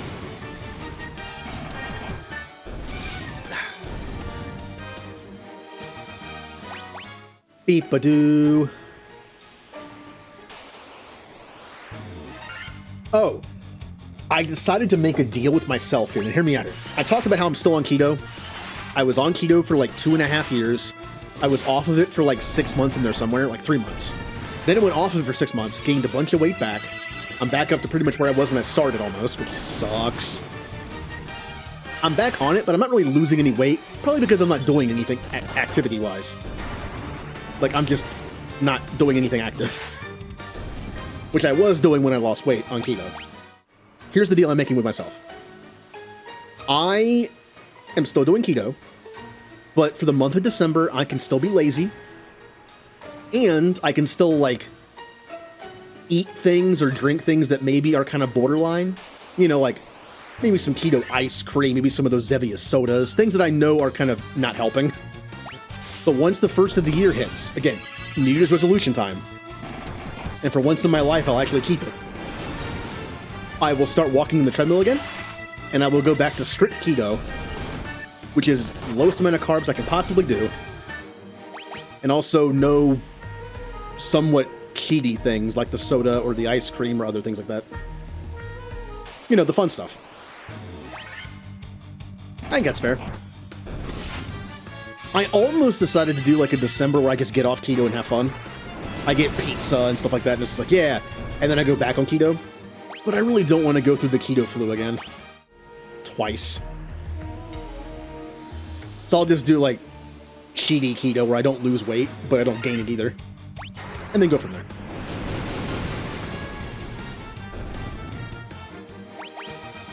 Healbot leveled up. I think that's a fair deal to make with myself.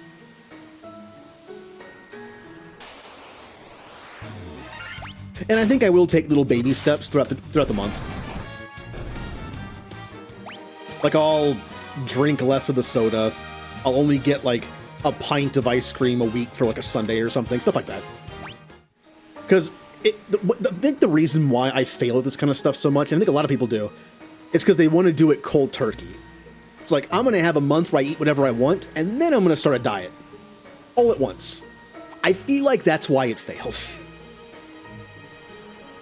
Trust me, I'm guilty of that all the time. I like those big changes. I like doing everything at once and being like, all right, good, done. I need to learn how to ease into stuff. So...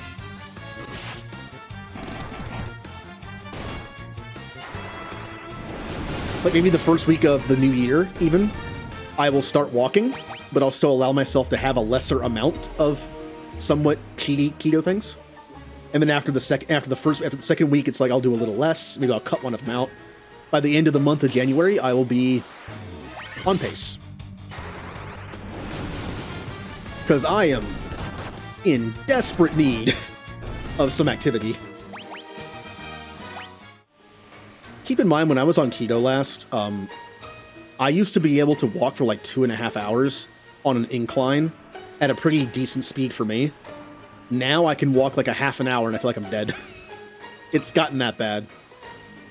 The older you get, the worse it is. So I will be, as much as I want to just be able to jump back in and do another 2.5 hours, 5-mile walk, and I can't. Baby steps. For my own safety. How many times I tried to get back into it quickly and like injured something, I strained something and couldn't do it for a week, and it's like, well, I guess I'll just stop.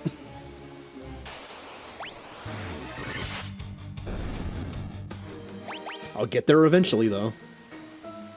So a half an hour every day of walking for maybe 2 weeks, and then after 2 weeks, I'll do like, I'll either increase the time or increase the incline. Probably time.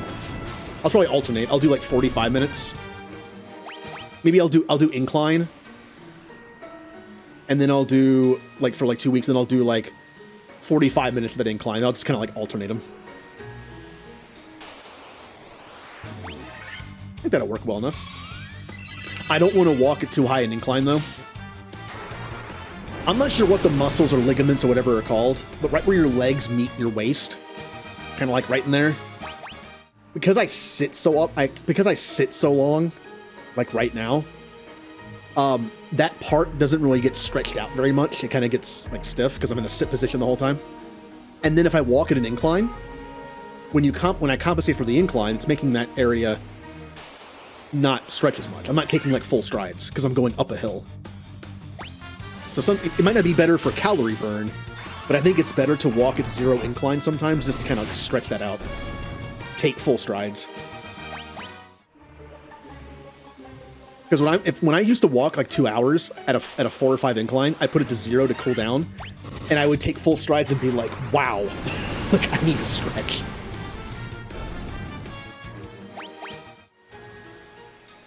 I don't think RNG's in our favor right now. The chance of finding this is pretty rare.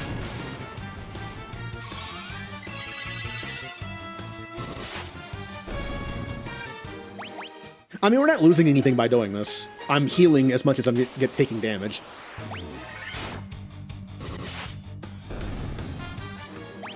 Also, I'm leveling up pretty well. We're level 44 already.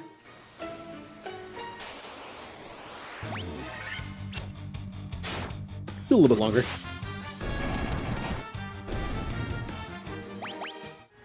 Problem is I need to find something to watch while I'm on the treadmill. I don't want to play a game. I've tried that. I've tried playing games on the treadmill. I don't like it. I can't focus as much on either. And yes, there have been times where I almost walked off the thing because I was playing something. The treadmill is fairly cheap. It's meant for walking, not really running, which is good because I don't want to run anyway. But it's kind of narrow. So if I let one of my feet like outside my normal walk, lane just barely, I'm gonna hit the plastic and almost trip. So I need to just watch something. So I need to find some series to watch. I can rewatch Stargate. I have been wanting to rewatch Stargate or Star Trek lately. Maybe I'll do that. I'll pick one of the series and just watch it start to finish. Thing is, walking for 30 minutes kind of... I would like have to watch the last 15 minutes of the episode. Not walking, I guess.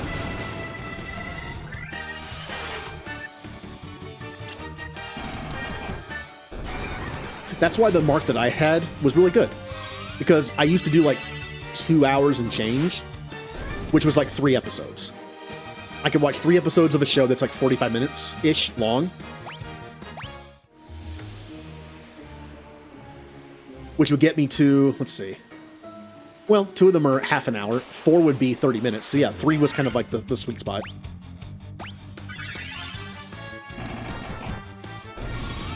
I also walked a little bit at 0 incline at a slower speed to stretch, so it kind of equaled to 3 episodes. So if I can get back to that point, I can watch 3 episodes of Star Trek or Stargate while doing it. My problem is I'm a super aware person. And I mentioned this before. You know why I don't listen to music while I walk or used to jog? Because I'm aware that the average length of a song is about 3 minutes. So if I had to jog for 30 minutes, which I can't even come close to do anymore, but I would know that after every song was done, that was 3 minutes. So I was like, all right, I gotta jog while listening to 10 songs, give or take. I'm 5 songs in, that means I'm halfway there.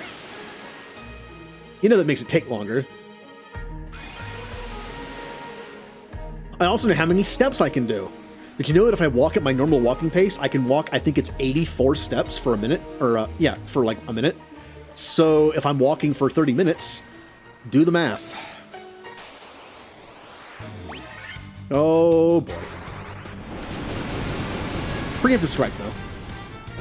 Yeah, they die pretty easily.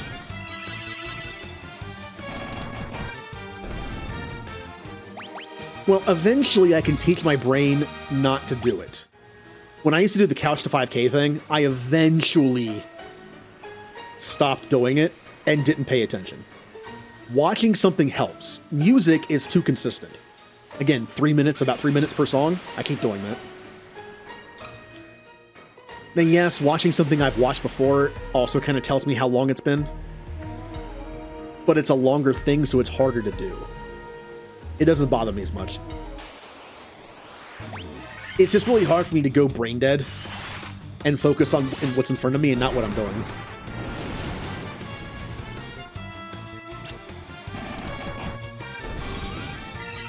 Also, welcome back, Ninja. Right now we're fishing for the secret boss of this game, and I'm probably not going to find it.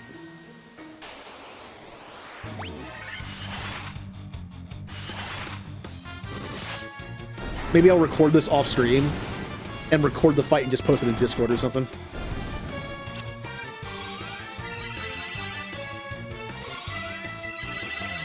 See, I can do that if I'm not on the treadmill. It's because my brain, I'm not doing anything. So my brain only can focus on the one thing in front of me. Which is still difficult. I actually find it hard to just watch something now. I have to do something while watching something. But it depends on what it is. If it's something new, I can focus on it. If it's something I'm rewatching, I'll just rewatch it while also doing something else, because I already know kind of what's going to happen. But if I'm walking on the treadmill, I can't help but think how many steps I'm taking. Again, being the kind of person that counts their steps. I do that. Like, I am fully aware of how many steps I'm taking and like what the, what the rhythm is, and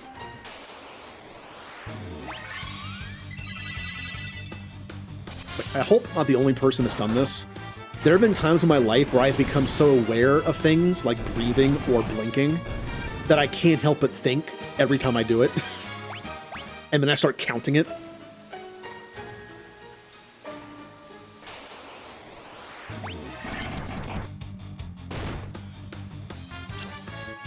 Do-do-do-do-do-do. I wonder what that's a sign of. What is that a sign of? I already know my caffeine thing is a sign of ADHD, which is not in any way surprising.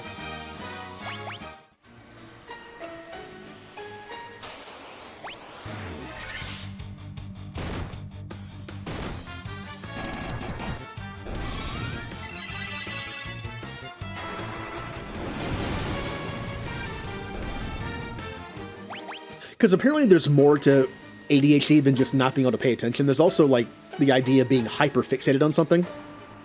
Like, I used to have a thing at work where I was doing something. Not important. I was just doing something. And if I got interrupted, I would get, like, unrationally frustrated. Ambush! That's not good. Don't kill me. Don't kill me. Don't kill me. Don't kill me. We're alive. Stop trying to kill me. Stop it.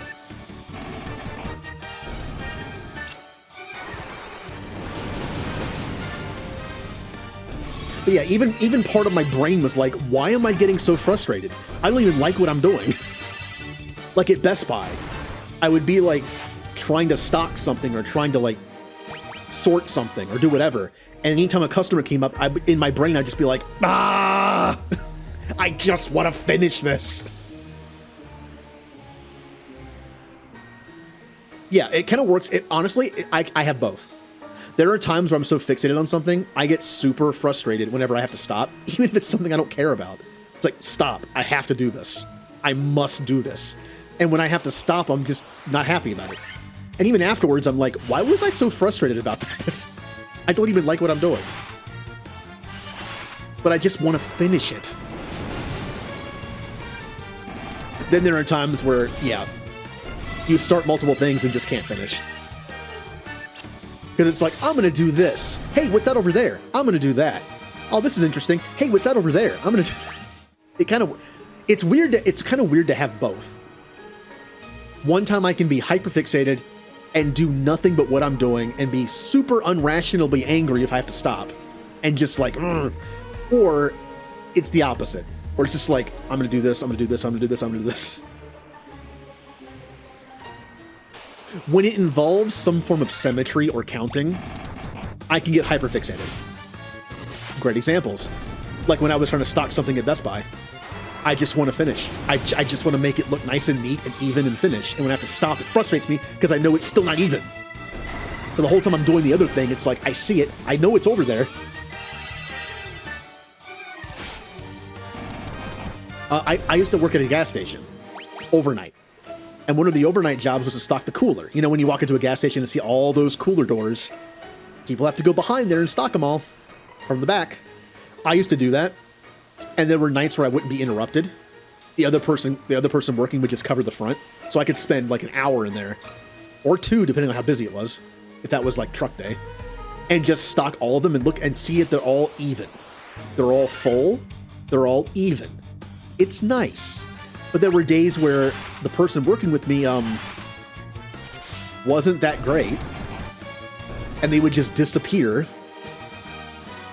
So I'd look through the front and see a customer waiting at the desk, and no one's there, and I'm like, all right.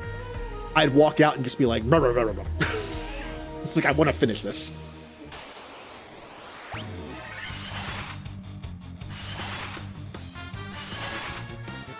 Luckily, the two people I worked with the most on overnights did not do that. So if I did the cooler that night, I would just be like, it's comfortable in here. I like the cold. It's nice and comfortable. And I can just spend time making something symmetrical and even. Yeah. Also, just the serotonin from counting it. I had a piece of paper or a piece of cardboard, and I would count how many cans would fit in each row. I do like an entire section. Because the sodas and stuff were never where they're supposed to be. I had to walk around and go behind to get to them. I would grab that many and put them in. And just the feeling of just having the exact amount was nice.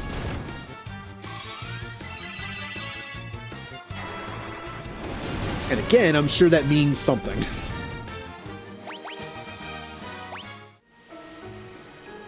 It is not a coincidence that is a general theme with me. Whenever it involves stocking or some form of symmetry or like organizing, that I hate to stop. And again, I'm just like, someone has to pull me away from it. I'm just like, no, I must fix it. It's still uneven. I must do it.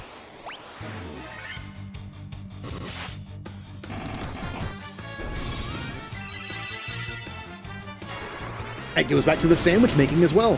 When I was working at the gas station, I made burgers there too and stuff. And it's like, when I made the burger, it was bun, patty, cheese, 4 pickles in a square pattern, 3 onion rings in a triangle-like pattern, you know, like that, and then 2 tomato slices, and then 1 piece of lettuce, and then on the top bun, I did an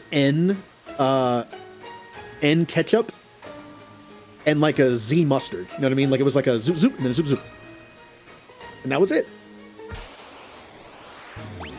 Even if we were busy, I would still do that. I couldn't just slap it together and be like, here you go. I can't. I have to do the thing. Obviously, if they didn't want something, I could do that. It wasn't that big of a deal because everything was symmetrical. It's like, oh, no pickles? Cool. I just won't do the 4 pickles. Now, someone came up and said, hey, I'd like 3 pickles on my burger instead of 4. I would have looked at them just like, no. I can't do that. They come in pairs of 4. I can't do it. Just take one off yourself and throw it away.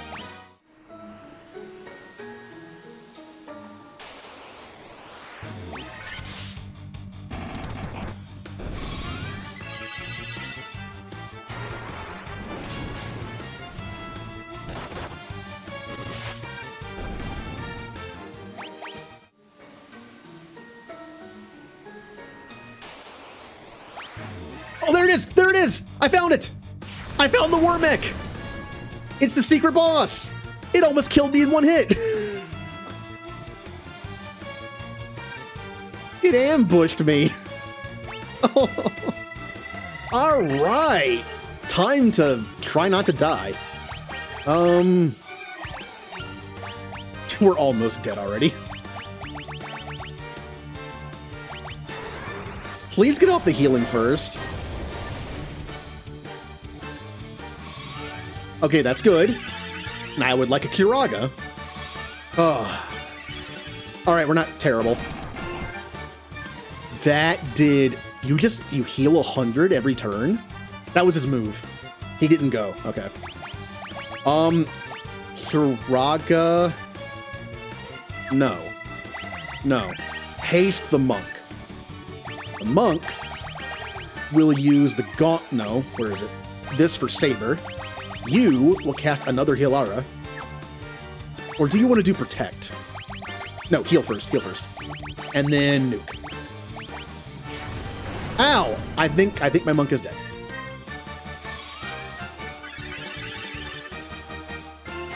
Ow! Oh good, I hasted the heal bot. Thank you.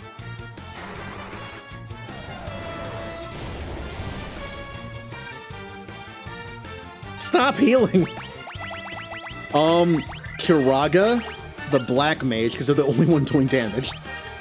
Full life. The monk. And then more flares. Ow.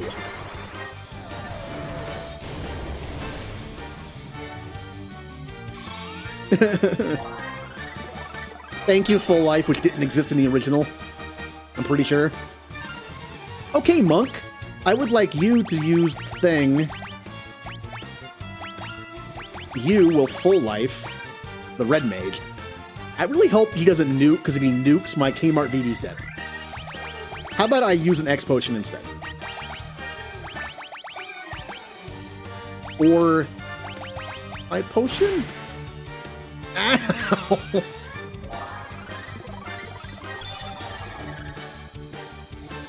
Yay, red mage is back. Okay. So, we're going to Kiraga, the monk, so he might live. I'm going to... I probably should use Protectora, but Nuke is magical. Do I have a magic thing? I don't think I do. Reduce damage from spells by half. Only on one person, though. How many of these do I have?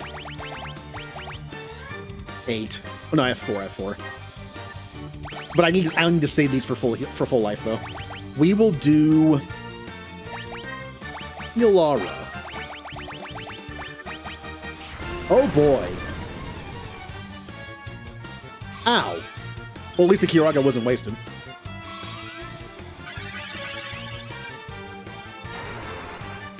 Maybe I can just flare this thing to death.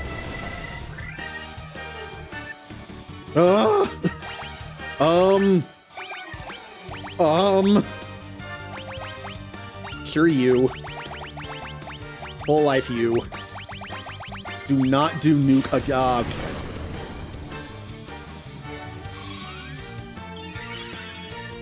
I think I lose.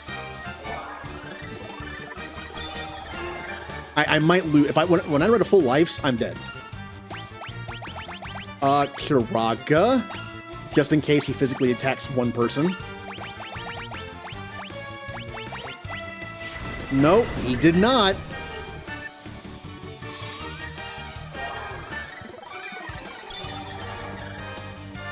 Once I am out of full lives, I am dead. That didn't even do as much as his healing. The monk is kind of useless. We're just gonna let him die. Flare again! Stop nuking me! Well, we're dead. If this flare doesn't kill, we're dead. Maybe I'll get one more off. No, we lose. Well, that was it. That was the secret fight that we lost. Not having a warrior sucks for this. The warrior could have tanked a lot of that. Yeah. Maybe I'll defeat it off stream and then post the video on Discord. I'll level up some and just beat it and be like, "Hey, look, I did it."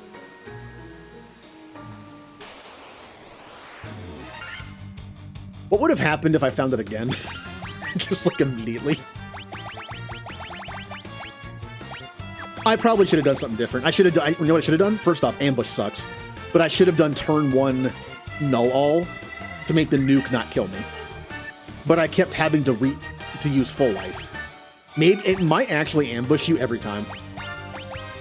And if that's the case, well, you know what? You know the only thing that can help against that? Levels.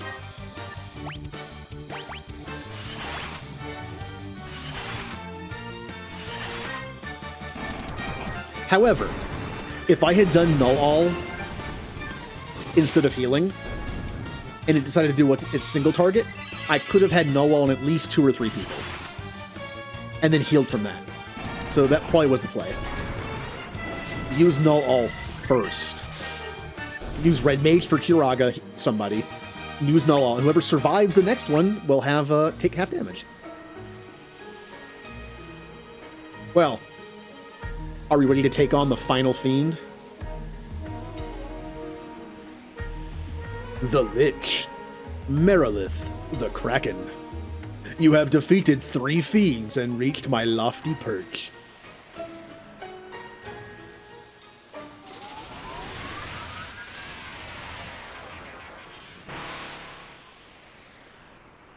All the better. May the image of Tiamat, the fiend of wind, be the last thing to burn in your eyes. Tiamat. All right. We are going to haste the monk. We are going to use our gauntlet for Saber. We are going to cast Null All, which again is only 1 person. Keep forgetting that.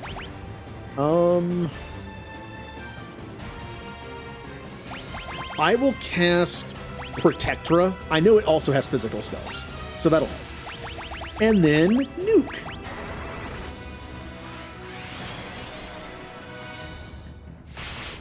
Yep, you have physical spells, or physical moves. Flare.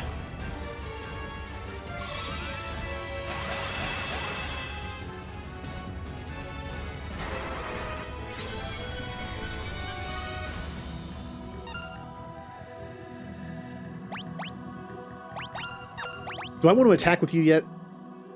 I could cast Temper on the monk just so he hits like a truck. Let's do that. Let's see how powerful we can get the monk. And for you, how about a holy? Let's just go all offensive here. Kaboom! So I'm pretty sure in the original you can never get to quadruple digits. You can in this one.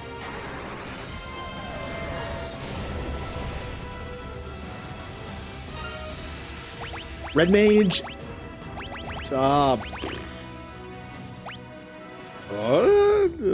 Haste yourself. We probably won't have to go to another turn, but... Poison gas? Ow! Nobody was poisoned, though.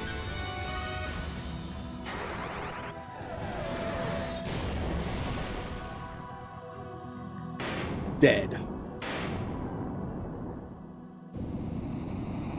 Tiamat, the one who destroyed the Luthinian Empire, is dead.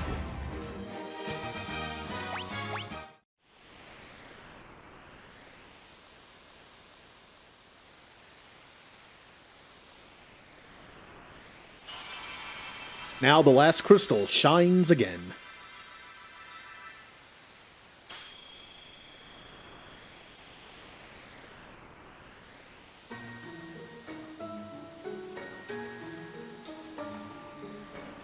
So there's supposed to be an observatory, like that robot said.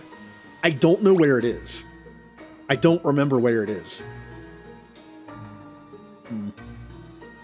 But if you go there, it basically shows you the focus point of like all the problems of the world. I'm kind of, I mean, I have to say this because I don't know where to go to get it.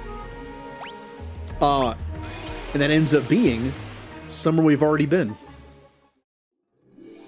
Basically, it's like, yes, this is where like all of this stuff is focusing. And it shows you on the map. And I will show you right now, just because I know where to go.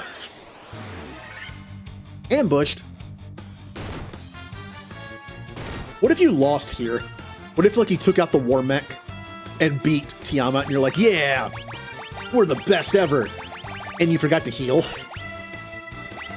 And you just left, you went out here and got ambushed by like 4 of these things and just died. Oops.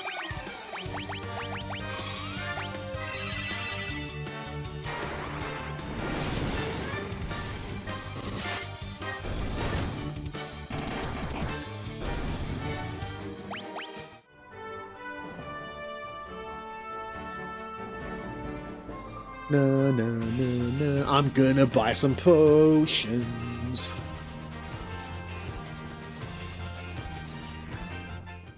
I would like all your potions, please. Wait, is there no item shop here? Oh, there is. It's over there. Okay. Do do do do do.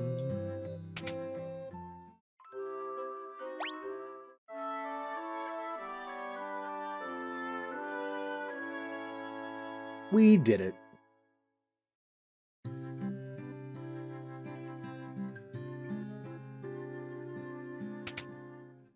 I would like everything you have. You can't buy X potions. That actually does make sense. We are going to buy...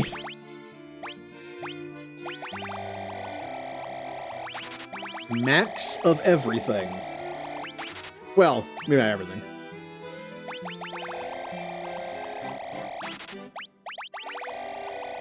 Ah, whatever, I can afford it. Buying everything.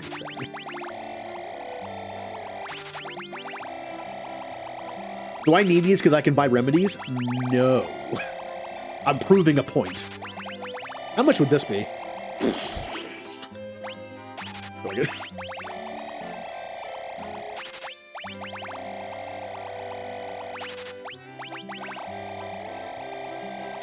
Look at that. I have 99 of everything for no reason. Besides the high potions.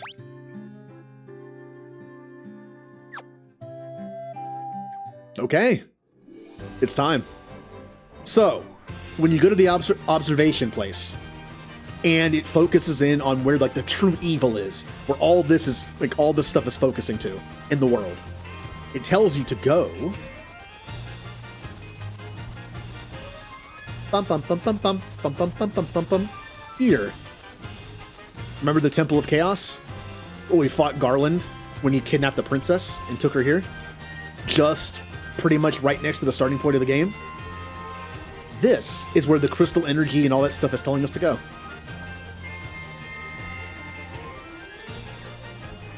Can't land there. So, let's see what caused all this. Something has been, you know, enabling the fiends to be powerful and all that, but something's behind all this. Let's find out what it is.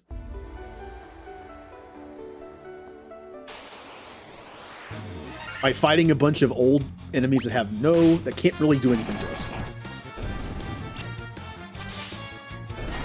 Now, I haven't run this dungeon in a long time because the randomizer had a short version of it. Oh, what's this? Oh, here's the original heroes, too. It was mentioned that the original heroes sent to take out whatever were turned into bats. There were 5 of them. Yep. We are Sky People. We came to this shrine in our own attempt to locate the source of the world's ruin. That was 400 years ago. The curse of the fiends changed us into these forms and prevented us from speaking. The light of the crystals has enabled us to speak again. The light of the 4 we've been seeking all this time. That light will open the time portal. Time portal, you say? The portal will transport you 2,000 years into the past, to the beginning of the time loop. Time loop, you say? The power the 4 fiends absorbed from the crystals was being fed into the past by the black crystal. The one distorting the beautiful light of the crystals is the one we've been looking for all along. The true root of all evil lies just ahead. These 2 zombies.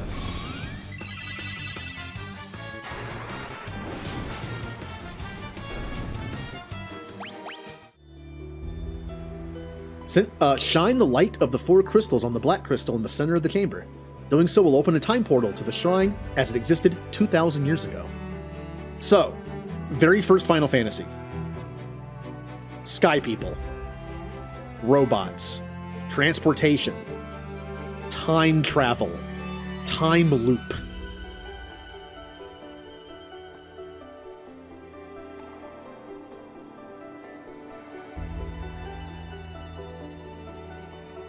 You focus the light of the 4 shining crystals, fire, earth, water, and wind, on the black crystal. The flow of time surges and space begins to warp. Just one step forward and you will travel back 2,000 years in time. Now, there's no way back from this, but if you have the teleport spell, you actually can go back. This is a good place to level grind at the end of the game. Ah, Chaos Shrine. This is how the Chaos Shrine was 2,000 years ago. So there's 2 ways we can go. Up or down. Down. Down. Up. 2 ups and 2 downs. Well, let's see where they all go.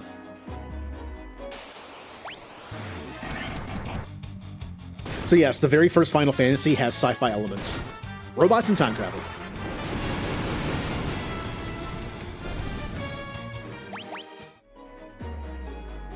Oh, that's right. We can only get to one of them, and the pathing basically takes us up and down this place. I think that's the only one we can get to. No, we can get to it. We can get to 2 of them. Well, we can go up or down. Let's go down. I don't remember which way is the right way.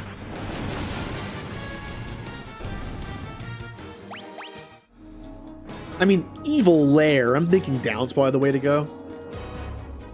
I'm hoping I'm wrong, just so I can go up as well. It looks like I might be... Oh no, we can go down again.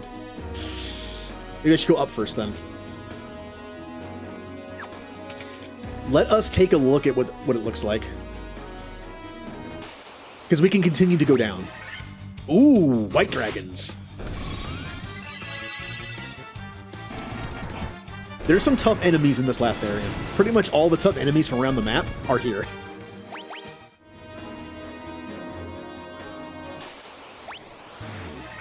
Ambush, that's not good. They don't hit very hard, but I'm pretty sure they have that. That's not terrible.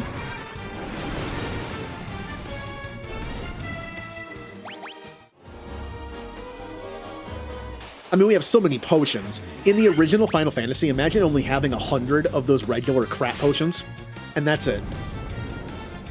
And then all you have left is just some cure spells. Imagine the gauntlet this place is without the items to heal. And you had to, like, save your cures. And without the right spell, you couldn't get out of here. Obviously, having the item that heals you for free is nice.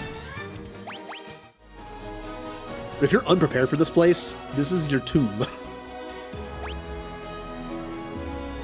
Oh man, we can also go up and down here. I don't know which is the right way to go. I don't want to go certain places. Hold on. I can literally only go up from here. Nowhere else. Okay.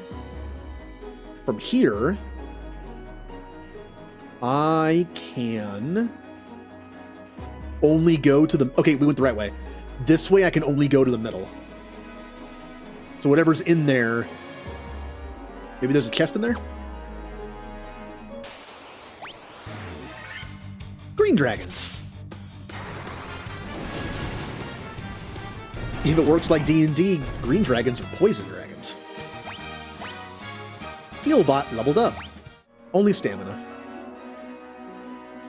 Nope, this way. Yep, there's the poison gas. Now these guys hit a little hard.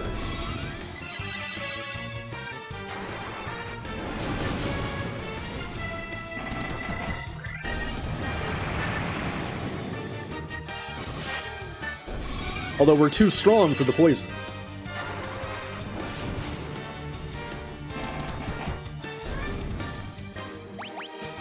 Level up. C tier is almost at 500 HP. And Kmart VV got some intelligence. Good. Kmart VV still learning stuff.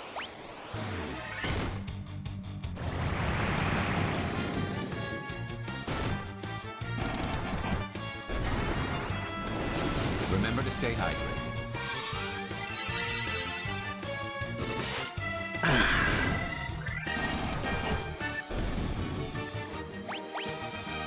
Monka S finally broke 600 HP, with strength and luck as well. Hello? Oh, there's 2 chests in here. Good. Death Eye. Punched him right in his eye, which is also his body. And I got 1 gil and 1 experience for it. So this is where we're supposed to go, I believe. So we have to go back and go the other way. Dry Ether. Yep, I'm still learning the map. We have to go back. Because I know this is the way to go. Elixir, nice. Or do we do this and then go back anyway? Let me check.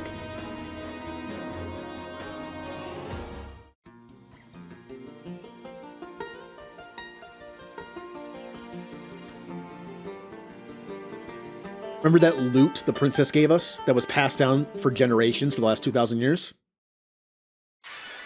That's what we played to go further.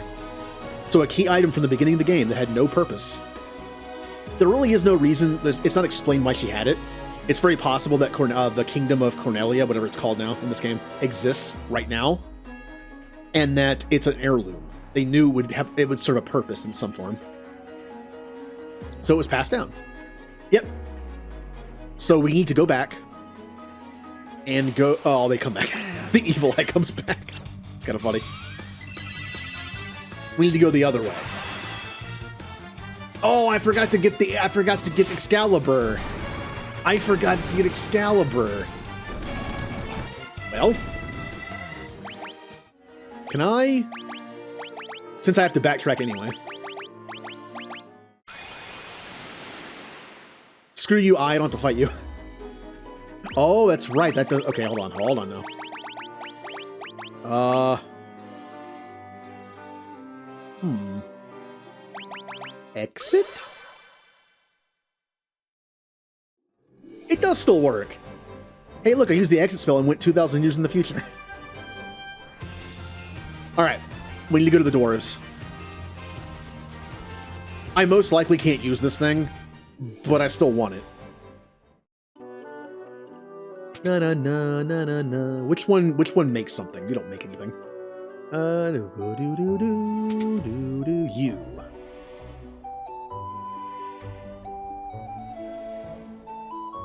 Look how happy he is. Is this adamantite? Hoots, I'll use this to make you the finest sword you'll ever wield. I can't do the Scottish accent required for these guys, so. There it is. Done. In all my years, I never crafted a finer sword. Go on, take her. She's yours.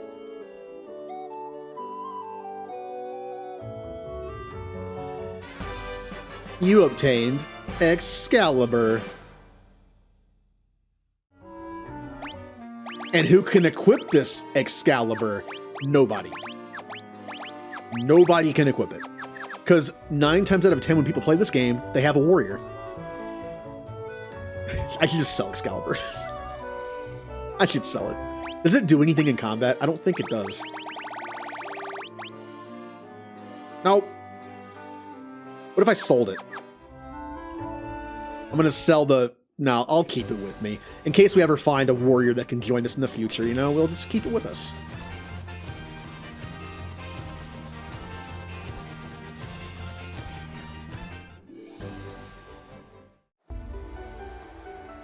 Do. I took 2 steps. You know a feature I really miss that was only in one game I can think of? A feature in a JRPG. When you run into old enemies that you can easily beat in one hit and they can't touch you, they just die. They just die. They cease to exist. Like you fight them and then it's an instant win. Now, it doesn't really work that well because in a lot of games, sometimes you have to go like farm drops from earlier fights that you might have missed. And when that happens, you might not be guaranteed the drops. But let's say it was. Let's say if you get into a fight, it's just like, you know you're going to win. The game just gives you the drops it would have given you and you move on. Earthbound did that. The enemies were on the field. But whenever you fought something and you were super powerful compared to them, you would just win. You touch them and you win. That was kind of cool. All right. So we need to go down. Because that's where we went first and decided not to.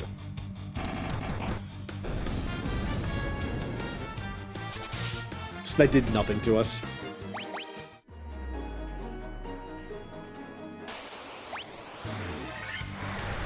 This'll do a little more. Yeah. Now, 3 of them will actually add up quite a bit. Ow.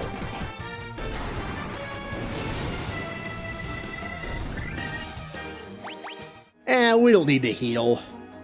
We'll be fine. We'll be fine. So, it's just a... I should have looked at this ahead of time when I came down here and then decided to go back. It's just a big room that has nothing. It leads nowhere else. I could have just explored this room and then left. Oops.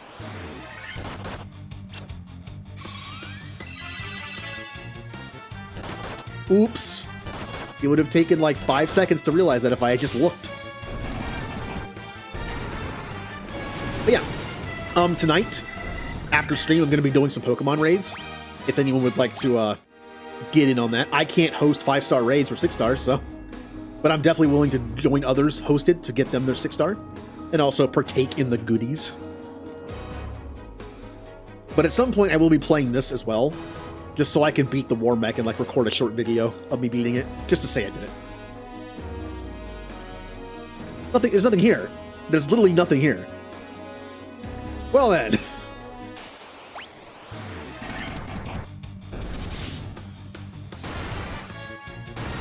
Ow. Ow!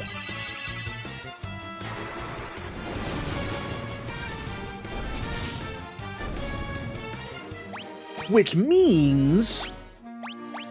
Hear me out on this. I need to make a save state, or save file, because after you beat the game, you can't do anything else. I'm going to make a save file right here.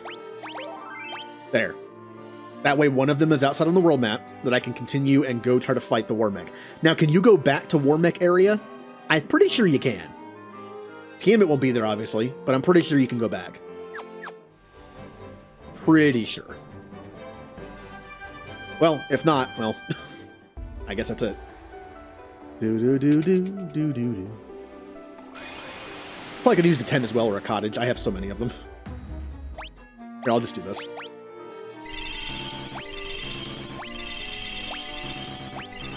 Potions for everybody.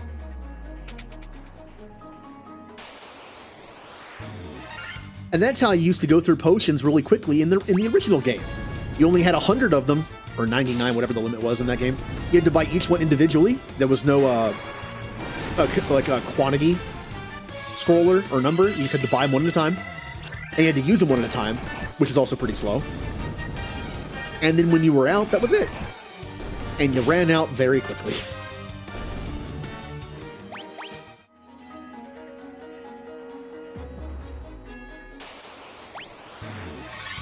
Black Flan. Well, one fire spell will take care of this. One fire spell will take... One fire spell... There you go.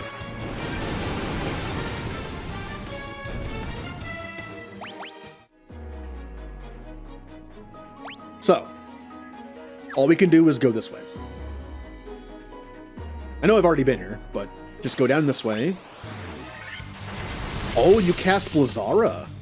That kinda hurt.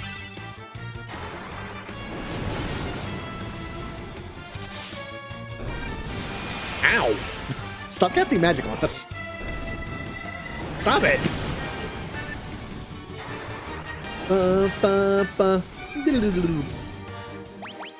Oh yeah, something else I was going to do once I beat the game. I was going to bring up the original soundtrack on Spotify.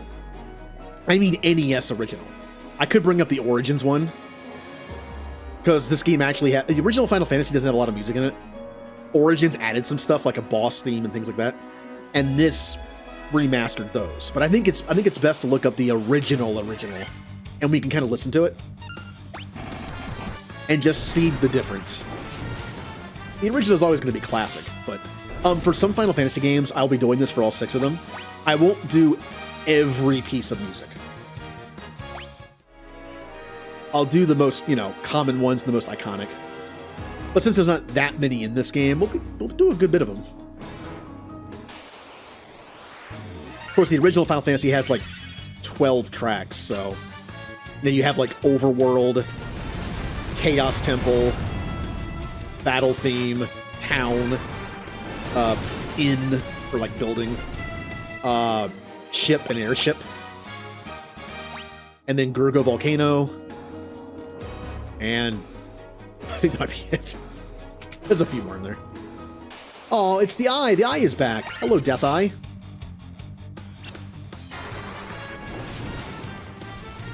Goodbye, Death Eye. Okay. It begins. The true final dungeon begins. The Gauntlet. So, I know there's treasures in here. Yes, there are treasures in this game. Equipment and such that you can find in the very last dungeon. Nowhere to go that way. Nowhere to go that way.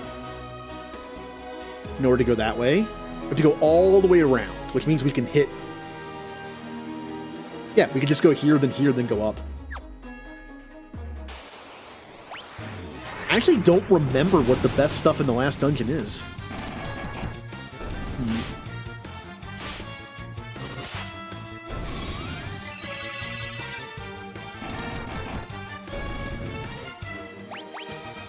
The last time I did this dungeon in its entirety, it was like the Game Boy Advance version. I never beat the PSP version. It's been a while. Nothing. Good old nothing. Nothing in there, too. Maybe there isn't anything in there. Nothing in there, and nothing in there. Okay, all I can do is just go to the top left and move on.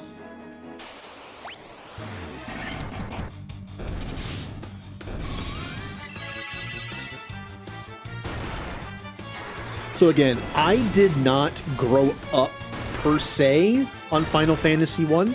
I know people that did. I did not play it until I was 14 or 15. I think 15. I played it on my laptop. I could have borrowed the NES from a friend I had made. Then I'd like recently moved there. So the first friend I made there had an NES and the original Final Fantasy. But because it was a pain to hook up to my TV, just because it's old style hookups, and it took forever to get it to work because old system. I emulated it, like most people do anyway, or did. It was fun. Yes, I had save states and I had a turbo button. That helped it out. That helped me out quite a bit. But I did beat it. And the weirdest thing, like, I did not grow up on these kind of games at all. I played Pokemon. That's it. Pokemon was the only RPG I ever played until Final Fantasy VIII, technically. But like old school, like this, Final Fantasy 1 was the first one I really played like that. And I ended up really liking it. Sometimes it's kind of worrying to play like, you know, a game called Final Fantasy VIII and then go back to 1 and worry about how it aged. Am I not going to like it because I'm just not used to playing this kind of games anymore? I really liked it. In the age where the PS2 was almost out, playing an NES game was fun.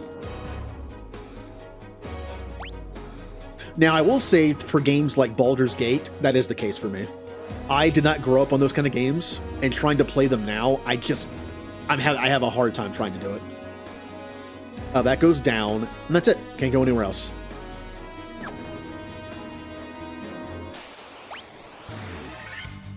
There's just certain types of games where I really have a hard time trying to play them. Old school games like original Final Fantasy, fine.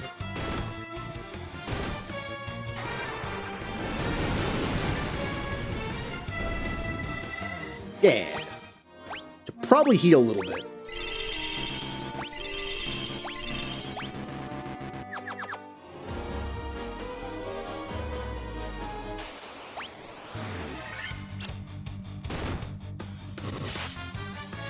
I mean, graphics aren't everything, but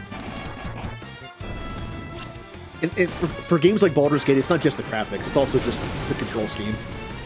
By having not played it on PC very much when I was growing up, except for like X-Wing and TIE Fighter, like Star Wars stuff, with a joystick, having to point and click and do stuff, and having a ton of menus to go through, not really used to it.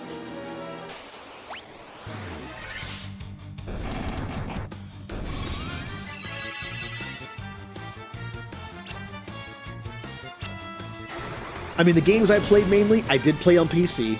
I had a PC that had Windows 3.1 and then Windows 95. All I played on it was like the free games like Ski Free and Minesweeper, but I also had some Star Wars games. The hard drive was so small. If anyone had computers back then, you know, you had to go through DOS to play games. That computer had such a crappy hard drive. If I had, let's say I had X-Wing installed, right? And I woke up on a Saturday like, I'm going to play X-Wing. Played it for a bit. All right. I feel like playing TIE Fighter next. I had to uninstall X-Wing and install TIE Fighter, which back then took hours. So you had to be super patient with that thing.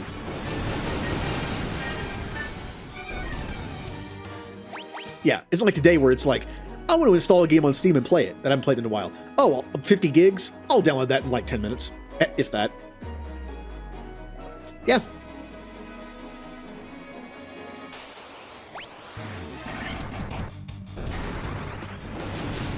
I remember saving up my money, my allowance and birthday money to get RAM because I wanted to play the Star Wars games and more RAM was helpful. It cost $80 for a 4 megabyte stick of RAM. I remember that. For 4. We deal in gigs of RAM now, and that was 4 megabytes. I can't go that way, so I have to go all the way around, and that's it. Okay.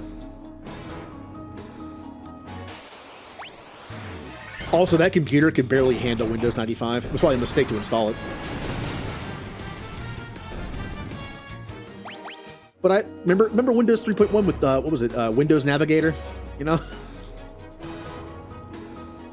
I also had a pack of educational type games. One of them was where it was actually kind of cool. It was a first-person shooter, but you go inside the human body and have to shoot like diseases and stuff to cure them. It was also an educational one about dinosaurs. We could like do a first-person view, like Doom, and go through like different periods of time and look at the dinosaurs. That was a cool idea. I actually figured out what that game pack was by Googling like old DOS games that I do like medical educational. I found the pack that it was. I don't remember. I could probably find it again. I kind of want to see if I can get those to work. And also stuff that I used to be in school that had like Dino Park Tycoon and Number Muncher, Word Muncher, Island of Dr. Quandary, stuff like that. So we're facing Lich again, and supposedly he's a little tougher this time.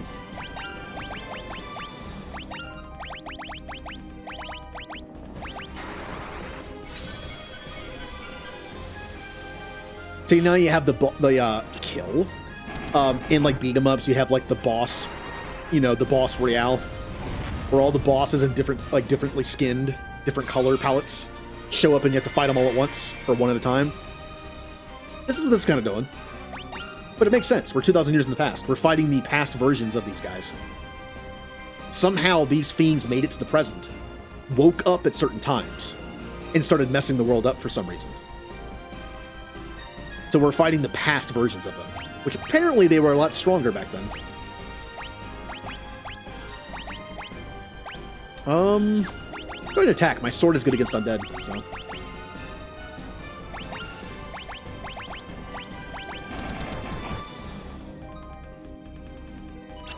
Haha! I'm too powerful for your feeble spells. 15! Alright, so the sword's not the way to go. Well, I have a Faraga. Might not be that great, but...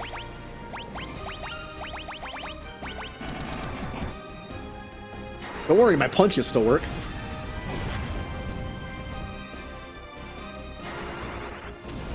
This is gonna do like 100.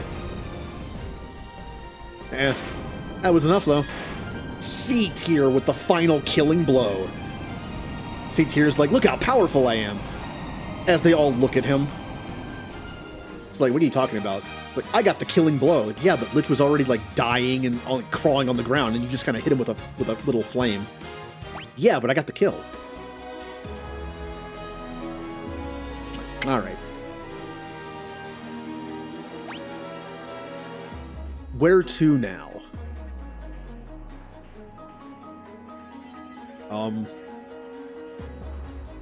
Am I... Oh, I didn't even see the door. The doors in this place look very similar to just the wall. So you go through there, all through here, come out here, and then go up, go down that way.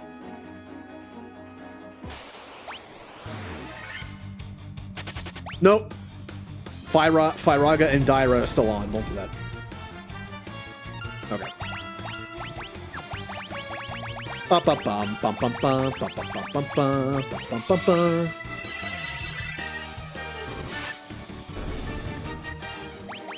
Level up. Healbot was 700 HP for some reason. You are a bulky white mage. Are there any chests in here? Is there any treasure in here? There might not be. Maybe there's like one.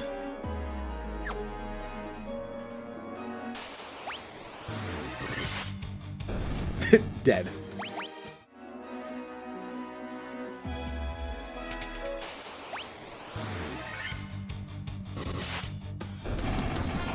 So what's everyone doing? Anyone playing anything? Mimacutie, you playing some Pokemon?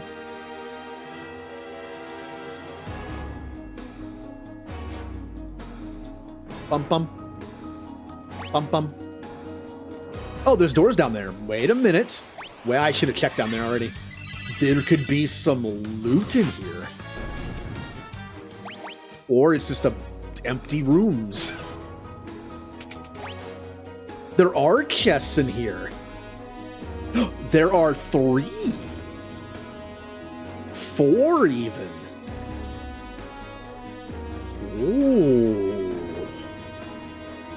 Well, let's go. All right, so there's that one. That one. I have to go both ways. All right. Who wants some endgame loot that's probably all for a warrior? Confused. I did the wrong thing. I had the confusion staff on. Whoops. It works. Da, da, da. Okay, good level up. Not for HP, but... Oh, another Protect Cloak. That's good. You can't equip that, can you? No, but you can. And you can. Well, Healer gets first. Sorry, Healer, I know you have a ton of HP, but Healer gets first dibs. I feel like that's usually the case.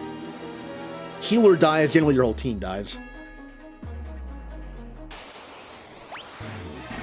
Working on the Pokedex.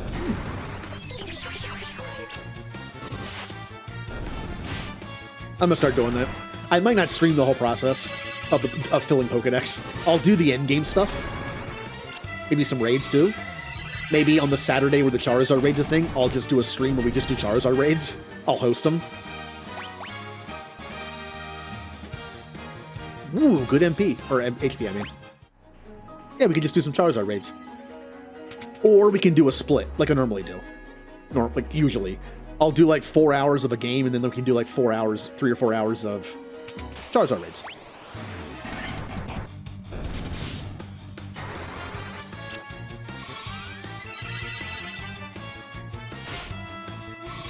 Ba ba ba ba ba ba ba ba ba ba. And of course, anyone I know, if you host a raid in Pokemon, the code is on the screen. I will actually make something to censor that, like a little thing I can hit on the stream deck. Because if anyone I know wants to join, like anyone who's already like in the community who is already here, you get priority. So you guys can join. But if we need an extra, I can then take the thing off the screen and anyone else can fill if they're here.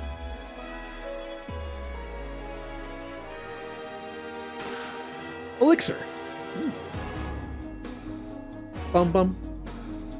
Bum bum. And by then I will have my bread dog.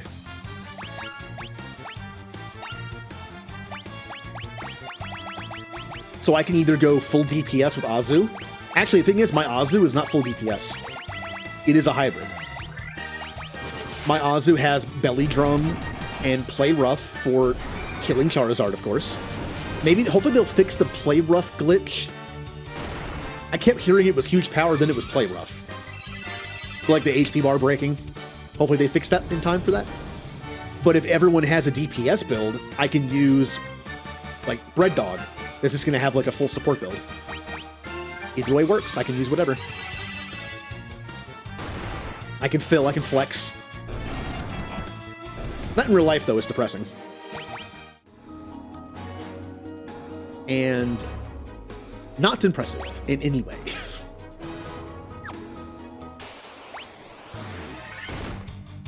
But in Pokemon, you have to have some big muscles.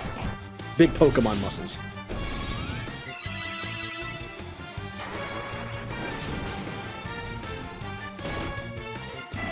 Reminds me of a Simpsons line. Just, I'll kick your butt at Nintendo. I can't even do that anymore for the most part. Oh yeah? Super Smash Brothers. Final destination. Fox only, no items. I would get destroyed.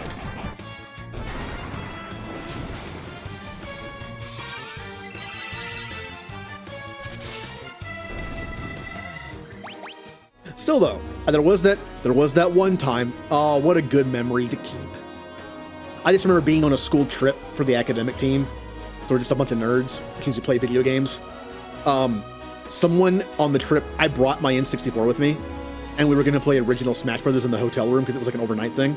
And then this person just kept saying over and over again, I can destroy anybody in Smash Brothers. I'm super good. I'm the best at the game. I play Fox and I'm super good. And we just kept hearing it over and over. So we played some. We just had fun. I played a friend of mine. He used Pikachu. I used Kirby. He's like, yeah, yay, this is fun. Then that person wanted to play, and I was like, all right, here we go. I destroyed him. It was a 5-stock Kirby versus Fox. I think I died once. It's like, that's right. You're way smarter than me because you're like the best person on the team. But in Super Smash Brothers, I'm better. Protect Ring. I already have 4 of those. I normally don't do stuff like that, but you just look. If there's any kind of person that I enjoy being better than and rubbing it in their face, it's people that do the same thing. So, like, I beat my friend using Pikachu pretty badly too. I wasn't like, haha, yeah, I'm better than you. I was just like, yeah, it was fun. Yeah, just playing some Super Smash Brothers. But against that person, I turn into that, basically.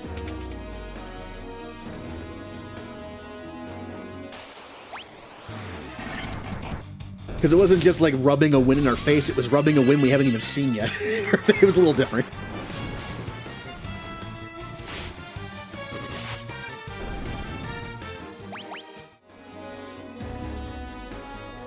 Na na na na na.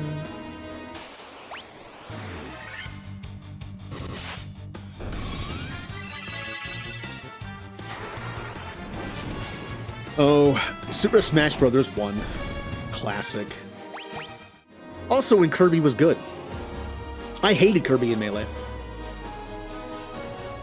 The moves I used the most for Kirby were his down move in the air, going down like a spin kick, and then like a running kick to trip them. I used like regular kicks and punches. I didn't use special moves hardly at all.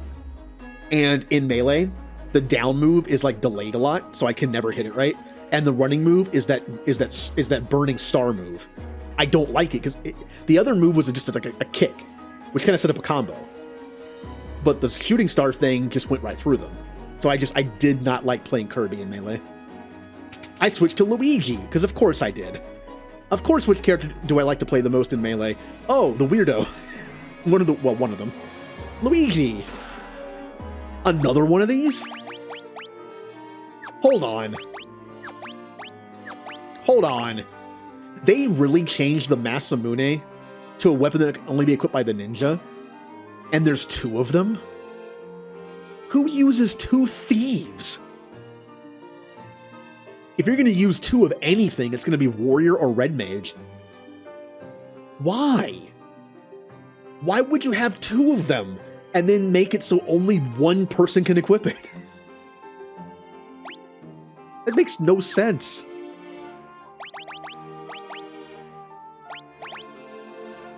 No. The white shirt is the same exact thing, but it's better. There you go. But what does this do? That's all it does. Yeah, this is better.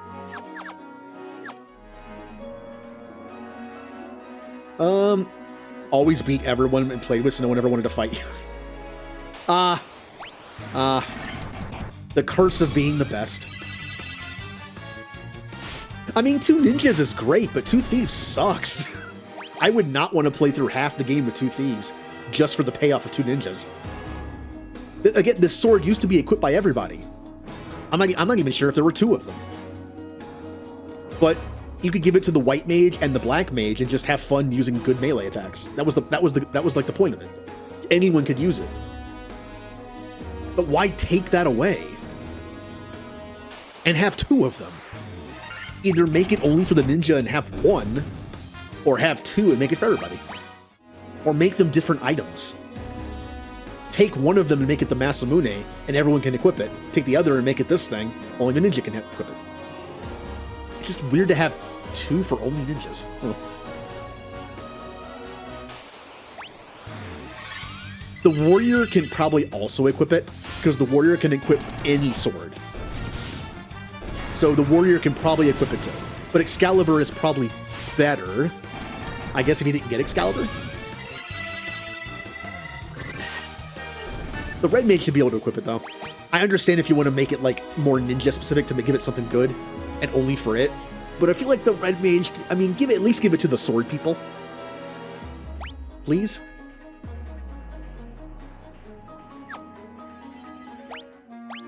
Take a look here. Yeah, there are 2 of them. 33. Yeah, Excalibur's better for the warrior. I guess if you just didn't get the Excalibur. Excalibur is usually a pain to get in most Final Fantasy games. It's pretty easy in this game. You find the adamantite just in the fortress, and then give it to the dwarf. That's all you gotta do. In a lot of games, it's a whole thing. Through there, and then up there. Okay.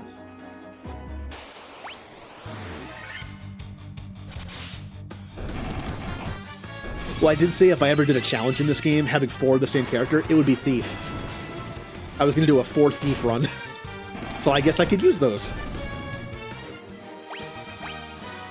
Honestly, trying to do a challenge of 4 of the same class or only 1 person is way easier in this version because of items. Thieves have no healing. Ninjas have no healing. So having high potions is really good. I can't imagine trying to do original Final Fantasy with 4 thieves. Oh. You're so frail. You do, like, no damage. You have no magic.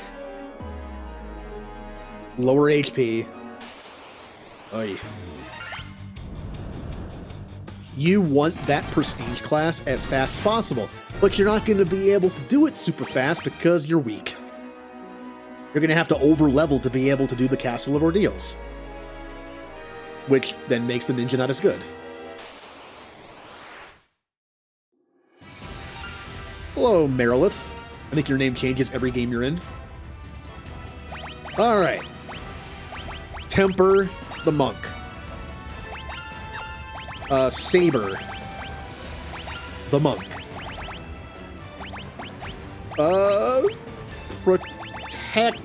Yeah, Protera. And Blizzaga?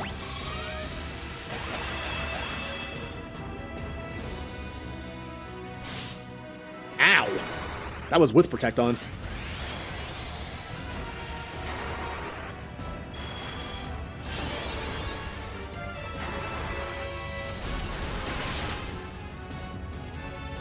Ugh, that wasn't great. Then we also haste the monk. So haste has saber. Oops, so haste. Monk has saber, haste, and temper. Pretty sure they stack, right?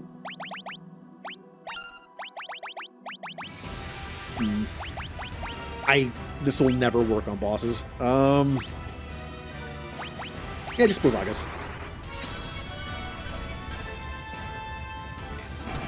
Kaboom! 24 hits, 1500.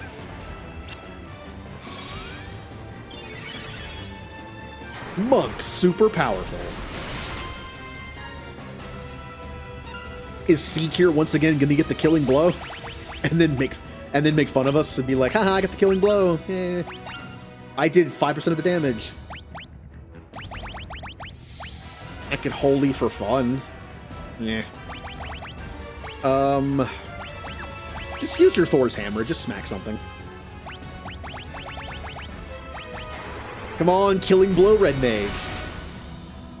Eh. Aw.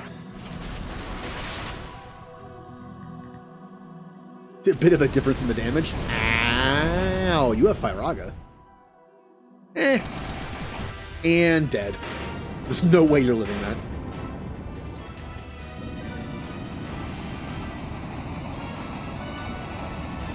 Alright, 2 fiends down, 2 to go.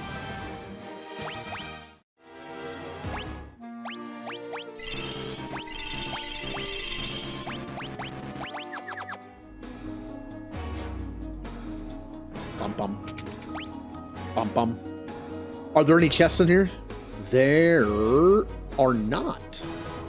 So in order to get to where we need to go, we go through the door, go through the door. I want to see what's in that middle room. Probably nothing.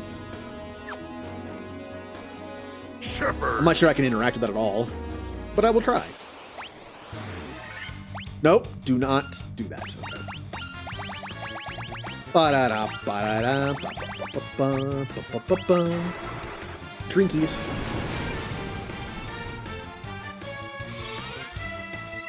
Oh, I will be bringing the tea back at some point.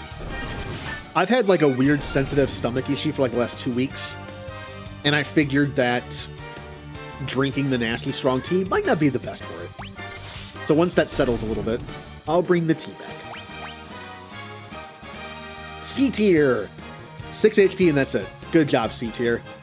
Don't make me change your name to D tier. That's a pretty bad level up. Yep, nothing. So, we go through that door, all the way down, through that door, and through that door, then through that door, then... Why does your temple have so many doors, Chaos? Oop, spoiler. Yes, the end boss's name is Chaos. Which I think you only hear at the very end of the game. Poison!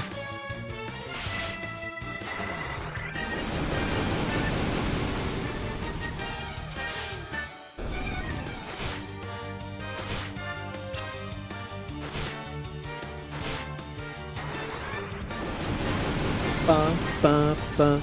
Die, scorpions. Well, actually have to stop for this. Antidote. There you go.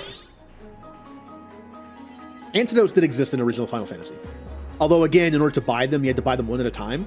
So you had to, like, hit the A button, go through the menu, like, hit once down from the potion to get to pure, and then buy it. And then just keep doing that over and over again. Not super time-consuming and annoying at all.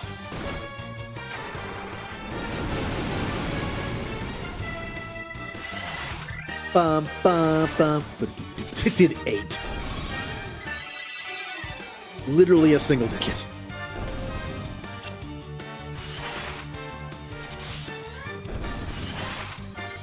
God, my white mage is so bulky. Although the monk is catching up like a little bit. I think the monk is like 10 HP closer than before.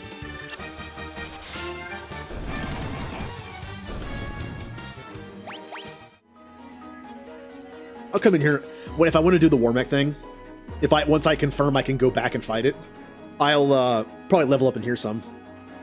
But I'll be doing Pokemon mostly. Did I go the right way? I mean, there's only one way to go, right? Yeah.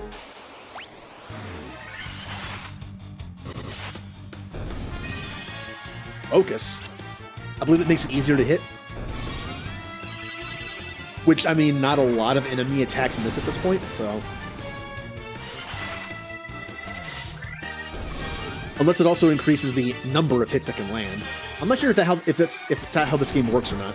You'll notice how different characters hit a different amount of times. I'm not sure if that's an accuracy thing. You hardly ever see enemies miss, but if they miss, it misses fully. But I wonder, what if an enemy hits once and they were going to hit twice, but they missed one? Is it all or nothing? I'm not sure. Like, does good evasion equate to less hits or just nothing or everything? Random tombstones, huh? In a room that leads to where we're going.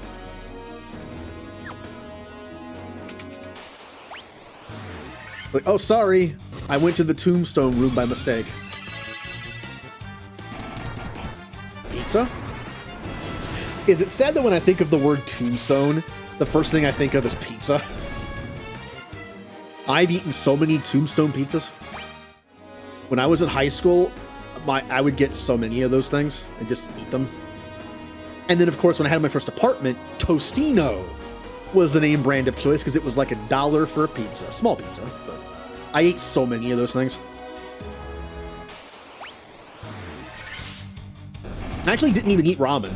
I know ramen's like the go-to cheap, thing to eat when you have an apartment with like no furniture and you're just living there.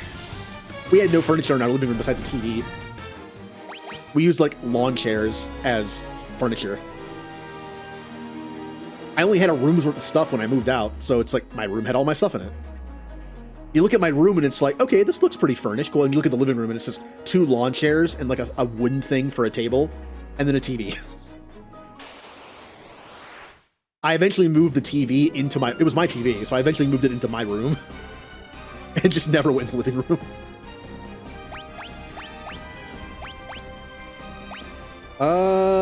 Kraken, huh?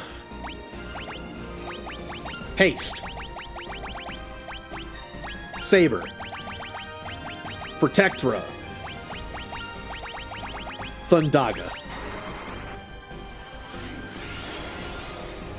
But there was a period in my life where I ate ramen all the time. Look, I'm not a parent, so I'm not going to be the kind of person that gives like parental advice if I don't have a kid. But I will say this, maybe don't let your kid grow up on McDonald's and ramen. It creates problems later.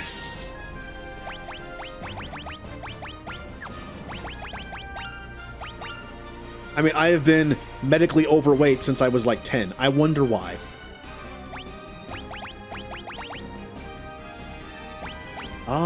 Let's top off. When I was in elementary school, there was a McDonald's near the place I went to after school, and every day after school, my mom would be like, I'm sure in her head she was tired and she was like, I don't want to make dinner when I get home. We'll just get McDonald's. But I ate a lot of McDonald's as a kid. Again, I think it shows. I kind of joke that McDonald's fat is impossible to get rid of. Like when I lost that weight on keto, all the fat I still had was the McDonald's part.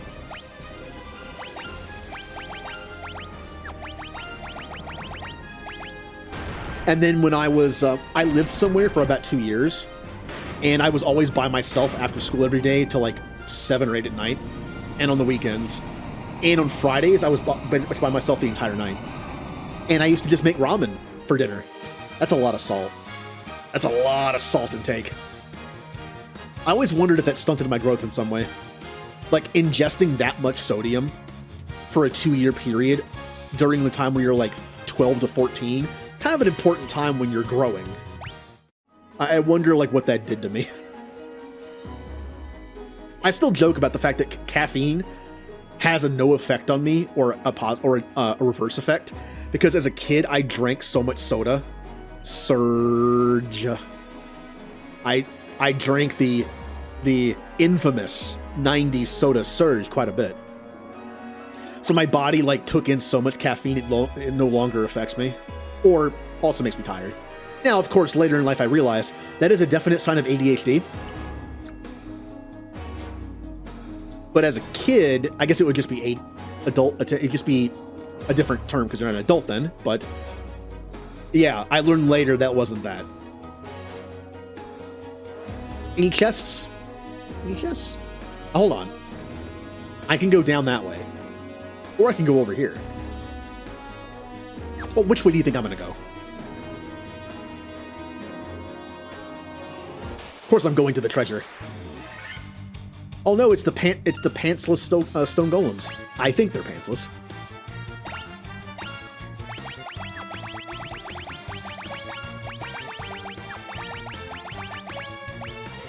Confused.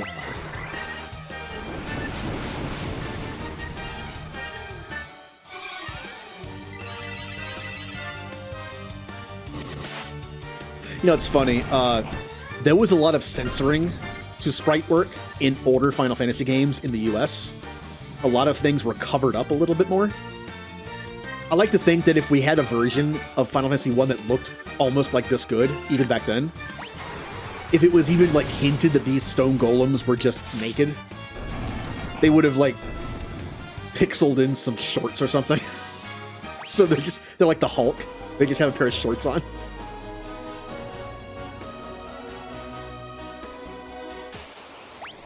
Kind of like how in Dragon Ball Z, the version that we got, they cut a lot of stuff out. Like scenes like where Gohan's like a 5-year-old. And there are scenes where he gets punched in the face by Nappa, like over and over again. Whenever Nappa punched Gohan, in our version, it cut away. It was like frames missing, and it was like, like the punch is charging, like, and then it's just nothing, and then Gohan's on the ground. Like, could we not show a 5-year-old getting punched by a grown man? Like, all right, maybe that's fair. Or my favorite, where Nappa and Vegeta are taking out fighter jets that are trying to fight them off from on Earth, and then while their back is turned so you can't see their face moving, one of them is like, you can see parachutes basically, and you can hear one of them say like, too bad. Vegeta's like, too bad it was a Sunday. There was no one in those office buildings we just destroyed. And then you see like the jets being destroyed, and it's like you see them parachute out, and it's just like, I don't think they have to comment on that, but they definitely comment on the Sunday thing, where they destroy a bunch of office buildings, and then one of them says, with a freeze frame, with their back turned, like, too bad it was a Sunday because no one there. God, that's kind of bad. Gotta make sure people know that no one died. And they didn't care later. In the later series, in the sagas where Boo just eats everyone on the Earth, they don't care. Although, Boo does turn people to chocolate and then eat them. So that's better. Oh, wait a minute. The Masamune is in the game. Well then, what is the... I do not remember what this thing is. It's a different name in the original, I'm pretty sure.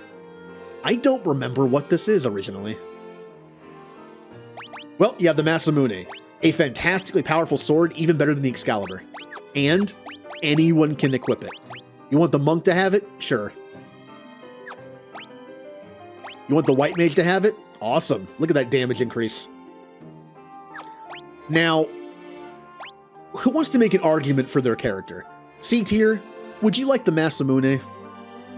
Well, yeah. I mean, I can't equip the Excalibur. This would give me a big increase in damage. Yeah, but you spend a lot of your time powering up the better character, the monk. I don't know. Monk, would you like the sword? No. Okay, moving on. Healbot, would you like the sword? I mean, I'd like it, but I also like just healing and doing nothing else but healing and not participating in damage at all. So, no, I really don't want it. Okay. Kmart Vivi, would you like the Masamune? A little too name brand for me. You have a Kmart version of it, or like a Great Value version? Like, all right. Well, he's going to be casting spells and boss fights nonstop, so there's no point in giving it to him. I kind of want to give it to Healbot, but then the name makes no sense. The name makes no sense with that. It's like, then they're like DPS Moira. Doesn't make any sense. I'm thinking Red Mage. Once the Red Mage sets up a few times with the monk, then he can attack physically, because his magic's kind of weak. He wants the nunchuck he took away from him? No. No. Yeah, I'm fine with this. Normally I put it on the white mage to do damage when I don't have anything else to do besides heal. But just for the sake of the naming scheme, I can't give it to them. They wouldn't want it. Oh hey, we gave this support a really cool DPS option in their kit. Never uses it.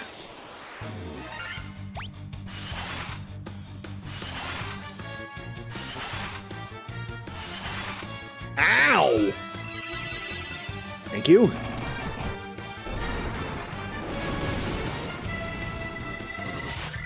Oh yeah. Oh yeah.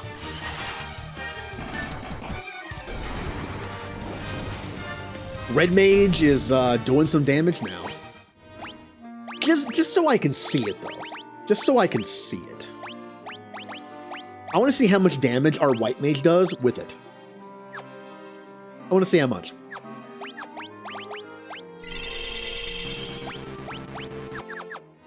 Just for one battle.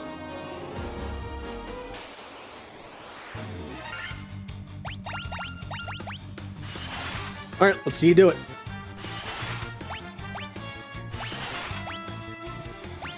Okay, they're done attacking now. You do almost 1,200 damage. You do 230. You do 530. You do... Healbot does more damage than the red mage now with physical attacks. That's kind of funny. I mean, it's perfect for a white mage because you don't have to heal all the time. But like I said, for the sake of the naming, stuff, I'm gonna give it to the red mage. Oh, good amount of HP. The monk is evil. The monk is the true evil. He's chaos. What if that was a thing in an RPG? I'm sure it is somewhere. But imagine an RPG where one of your party members is like the true evil the whole time. And I'm not even talking about like amnesia. I mean, look, it's a JRPG. You know somebody has amnesia. Somebody somewhere does.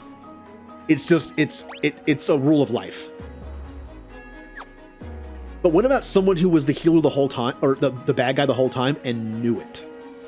They helped you the entire, like maybe half the game. They helped you, and they knew they were evil the entire time, and then was just like, surprise, I'm evil.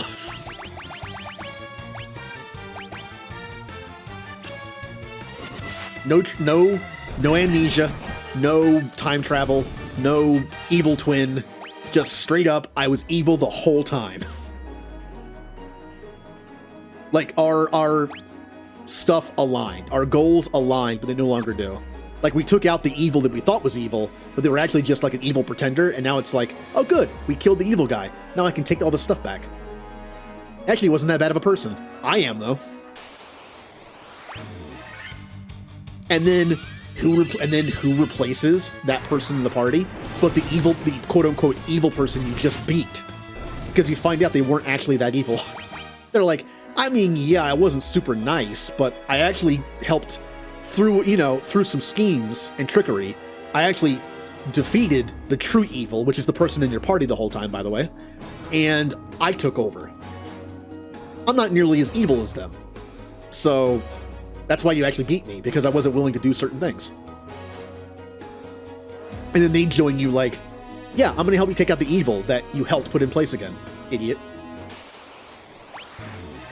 Oh, this is actually kind of scary. Because they can instantly kill you. Even though I have a protect ring on that says I can't be instantly killed. This should kill them. They're pretty weak. Yeah.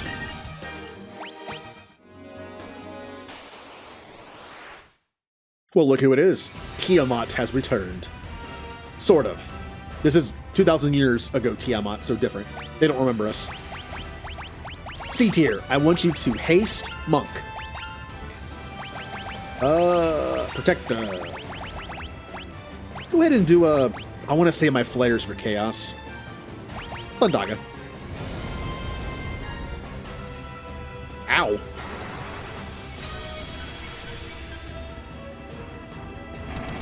C tier just wants to use the Masamune. No. You set up for monk. Then you get to use it. Do your homework first, then you get to go play. Fine. This is why I should probably put it on the white mage, because now I have nothing to do. Although I will drop a Hilara, just because I got hit by a fire spell. Ow. Saber and Temper might be the same thing, because it has the same symbol. It's a little confusing, isn't it?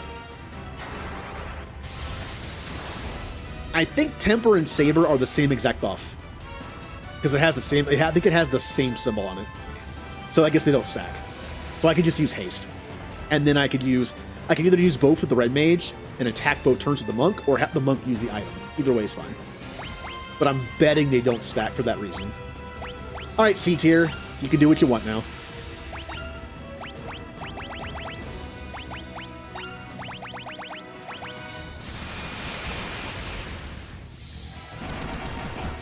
Boom! Now how much is C tier gonna do, I wonder?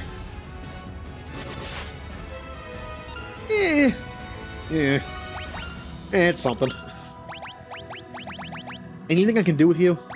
What about spells I haven't used in a while? Like, You're using electricity spells. How about... And you used fire. Maybe ice is next? Null Frost.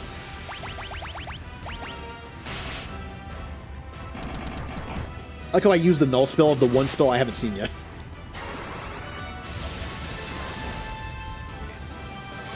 God, that's some weak magic. The magic defense on this thing must be really high. Oh, see how it missed on everybody?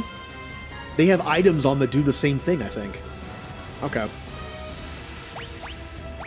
I guess that counts. You can't double them up. Just smack him with a hammer. One flare wouldn't hurt. I don't need all 8 flares for chaos, I'm sure. I'm sure I won't miss that one flare. When Kmart VD's the only one... Oh, we still have it. Well, when Kmart VD's the only one left alive at the end, and it's like, if only I had one more flare. Ugh.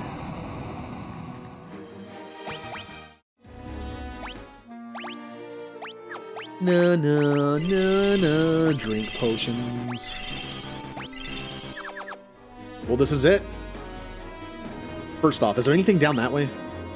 Nope, it's a loop. Okay. This is it. We have arrived at the true evil. Who will it be? What will their name be? Don't pay no attention to the fact that I said it twice already.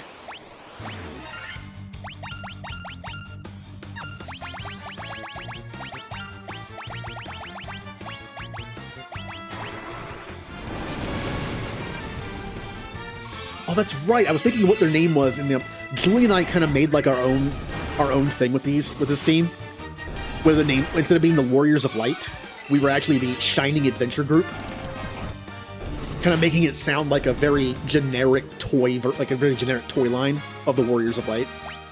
And I was thinking, like, what's a good name for Chaos? Mayhem. That's one of those dumb names I could see using.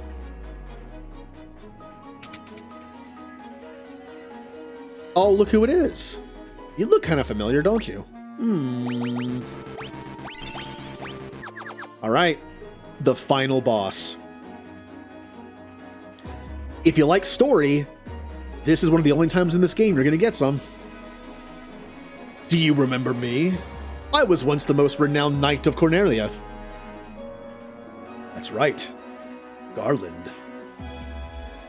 2,000 years from now, you killed me. I am Garland.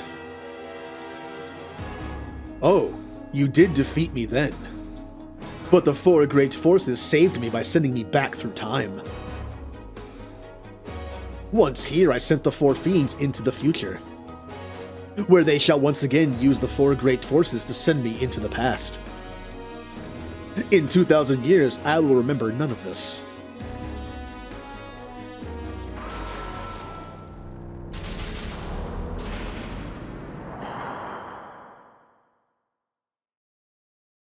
I mean, I think we need the voice for this. But I will be reborn again here. So even as you die again and again, I shall return. Born again into this endless cycle that I have created.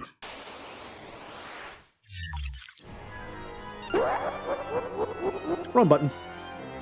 Chaos. So, yeah. This game's about a time loop, right? So here's the deal. Does it make sense? By the way, music. Does it make sense 100%? No. Here's the thing. We kill Garland. The fiends send him back in time. Then he becomes chaos from the energy they're feeding him. Then he sends the fiends into the future to awaken when they do in our present and our past, to then send his dead body into the past. It's a time loop. He's basically a self-fulfilling prophecy. In his mind, he knows if he doesn't send the fiends into the future, he will cease to exist. You have to basically fulfill what made you. And every time the Warriors of Light come back here, they die. But we need to break the cycle by killing them. Here's what doesn't make sense, though. If the cycle is continuous, where is Chaos in our present? Why is he not there?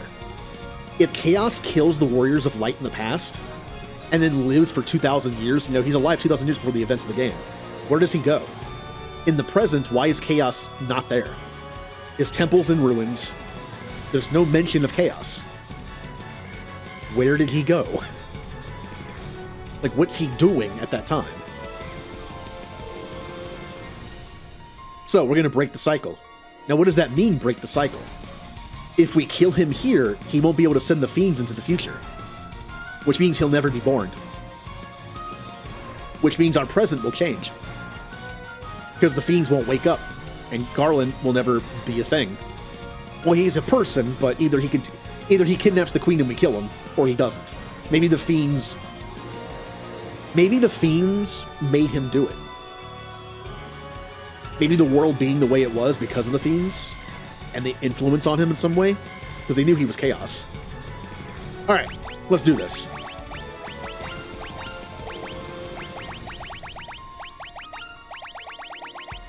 Flare. Ow! That hurts a little bit.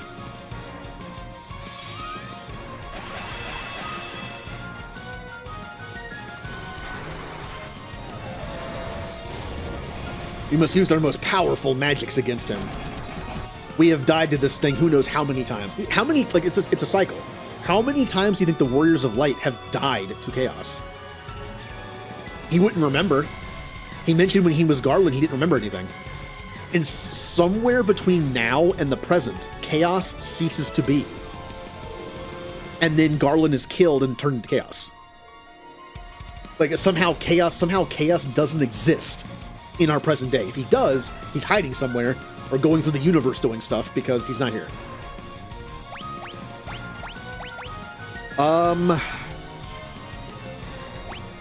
Did I do haste or temper?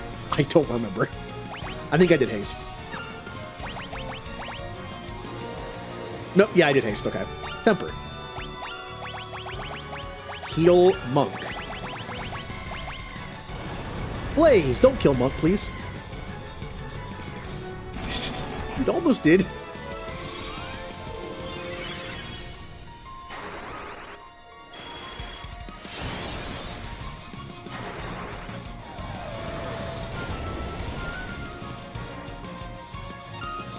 We are not doing a lot of damage, are we? Oh, right. You're going to haste yourself before you start fighting. Punch. Heal. Flare again. Didn't work on us. Good. Yep, the music of chaos. Not bad. How much defense this thing has, not bad. Also temper. This fight's gonna most fights in Final Fantasy 1 don't last that long. Even the final fight is pretty quick. I think they might have upped his HP a little bit in this one. Another heal to everybody. Flare. Oh! There goes C-Tier's. There goes half a C-Tier's HP.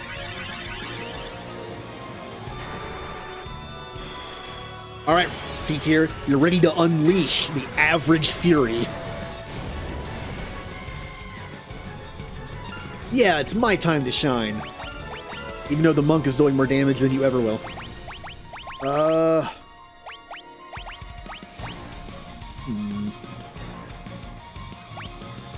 not sure if this actually gonna work. Yeah, let's try it. Oh, you have flare. Ow. Owie. Ow. Yeah, that's not bad. I mean, it was less than the red mate. It was less than the monk, but hey. Oh, yeah, it didn't work. We have the stuff on that basically gives you that effect already. So that was useless. He's gonna go first every time, isn't he? I think C-Tier is dead. So what I'm gonna do is cast Healara on the rest of us that are gonna live. Yep. See ya, C-Tier. What if I finish the fight with C-Tier dead? That's kind of fitting. But yeah, all of us did it. Alright. Full life. How about some, well, nah, go for it. Ow! Ow! Well, our DPS just went bye-bye.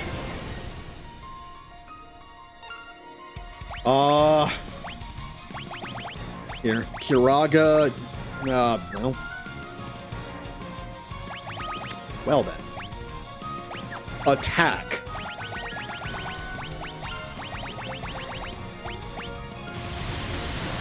That shouldn't kill anybody.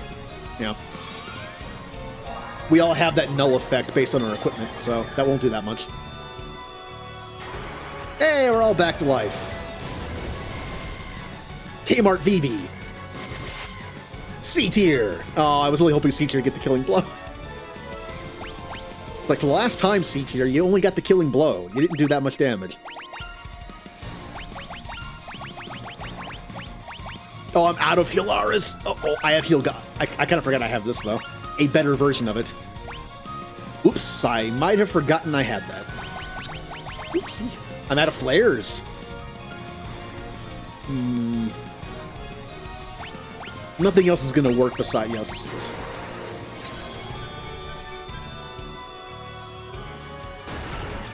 Ow.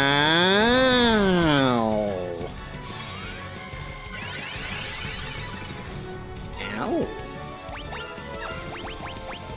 I put temper or hey, I did taste. Okay. Go ahead and get Kmart VV back out.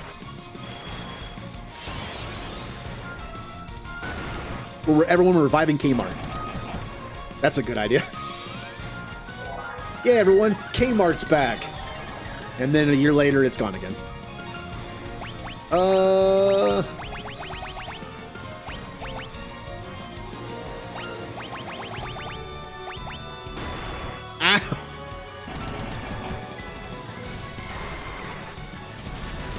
Yeah, pretty sure this thing has more HP now.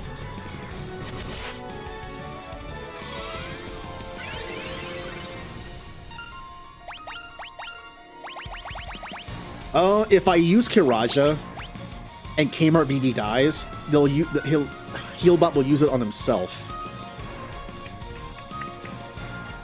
which will be a waste. But let's hope I get the heal off faster. I probably won't. I did not.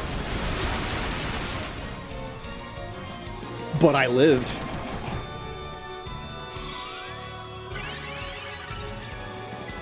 Like I said before, your magic defense in this game is like a hidden stat. It makes sense the mages would probably have a better version of it, however the stat works. Mages should have better magic defense.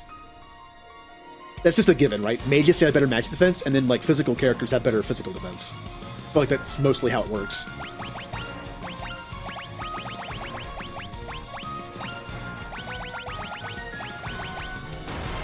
Ow!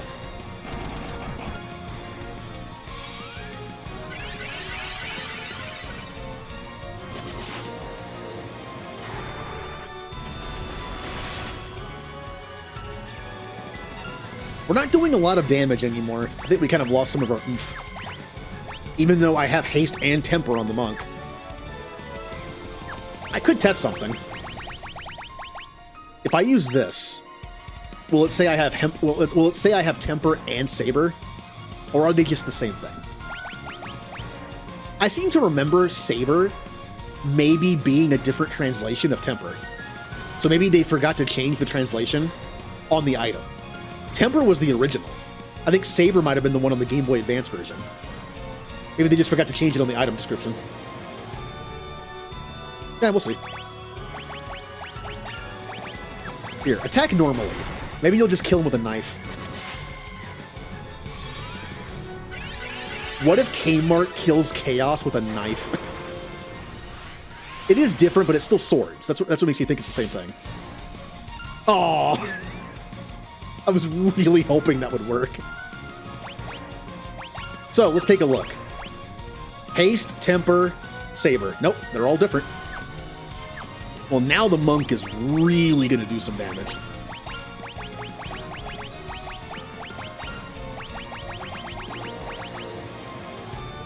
Didn't work. Kaboom! For 1300. Still not dead. How many times would Kmart Vivi had to have stabbed Chaos to kill him at that point? So can I do anything helpful right now? I mean, we're actually pretty good health-wise. Because he wasted a turn trying to slow us. Protect is off, some of them. Yeah, do protect. The ones who died. All of them but my white mage.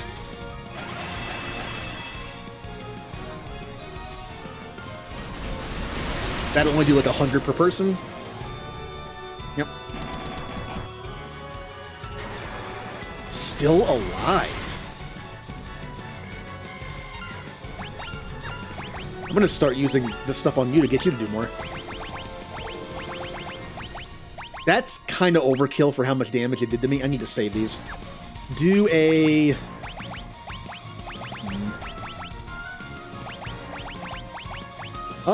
increase the party's evasion. That probably won't help. I'm out of Blizzagas. We're down to Thundagas now. Ow. 898. Still not dead.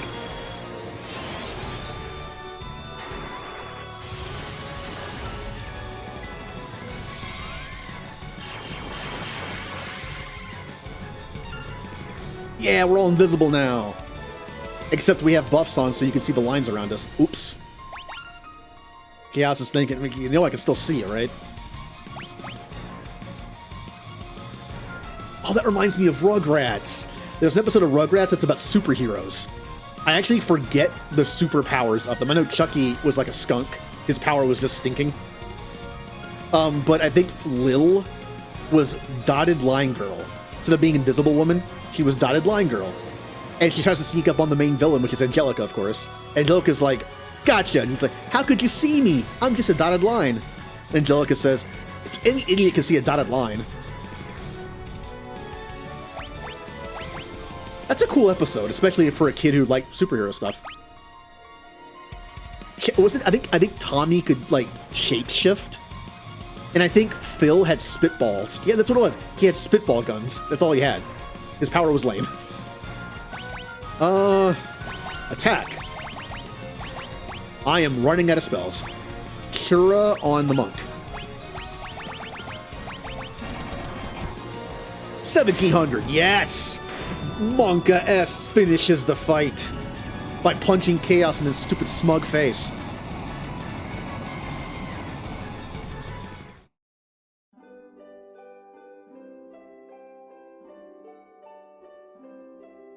We did it.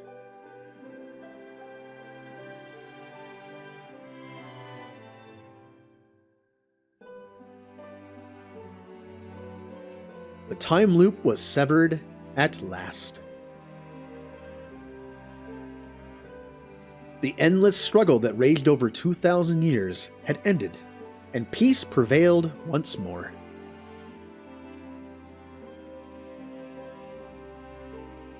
The light of the four crystals restored the forces of wind, water, earth, and fire.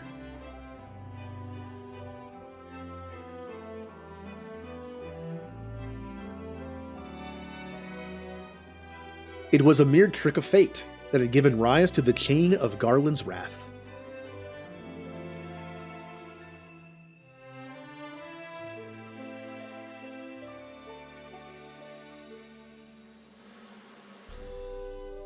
But magnified by the four forces meant to guide our world, that trick of fate also gave birth to the fiends.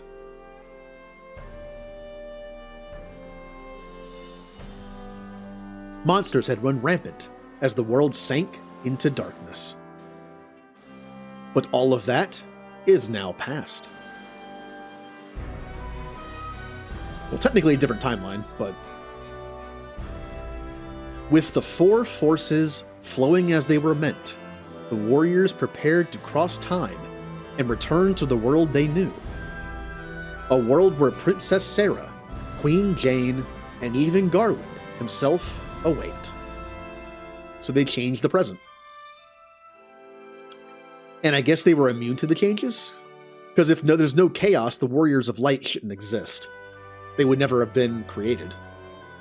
When was this fateful day that sent time spiraling into a loop? None can say. It could have been so many loops.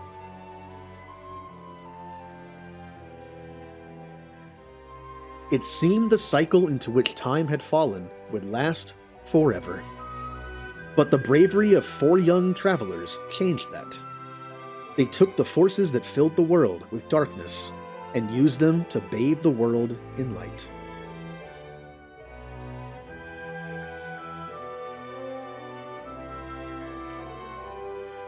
None will ever recall the struggle the 4 endured, for the breaking of the chain means that it never existed.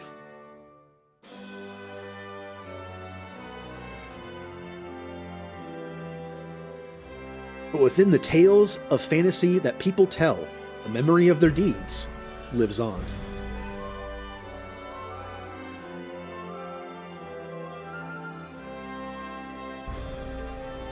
Tales of dwarves and elves, of dragons and shining civilizations that reached for the heavens even as they fell.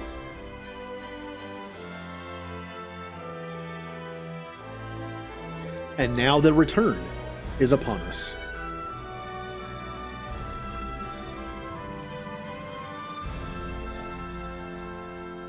With the memory of their struggle buried deep in their hearts, they quietly watch over our world.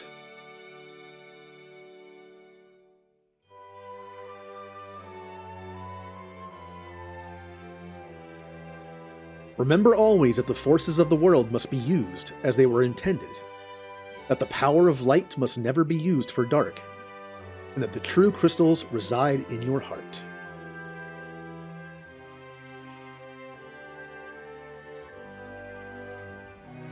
For you are the warrior who crossed time.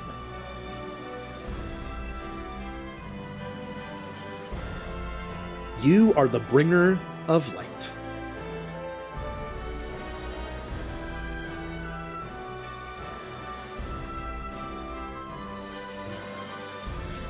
So I hate to bring this up and spoil a good ending, a happily ever after ending.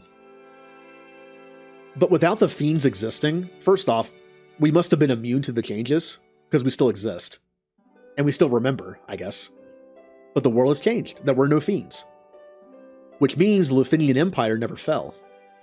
Tiamat never took them all out, and most of them out, and took over their sky fortress. So that means, that was 400 years ago too. That means that the present we're in has 400 years of Luthinian growth. So what does that mean? What if the Luthinians are, again, kind of like aliens, and after 400 years of more advances, what if, I mean, for all we know, they could enslave the human race and be like, hey, we're powerful now. We don't know what's going to happen.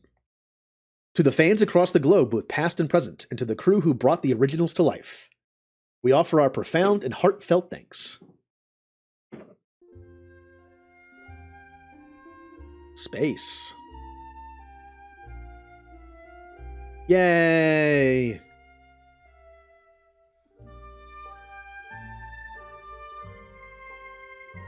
Well, we did it. So that was Final Fantasy 1.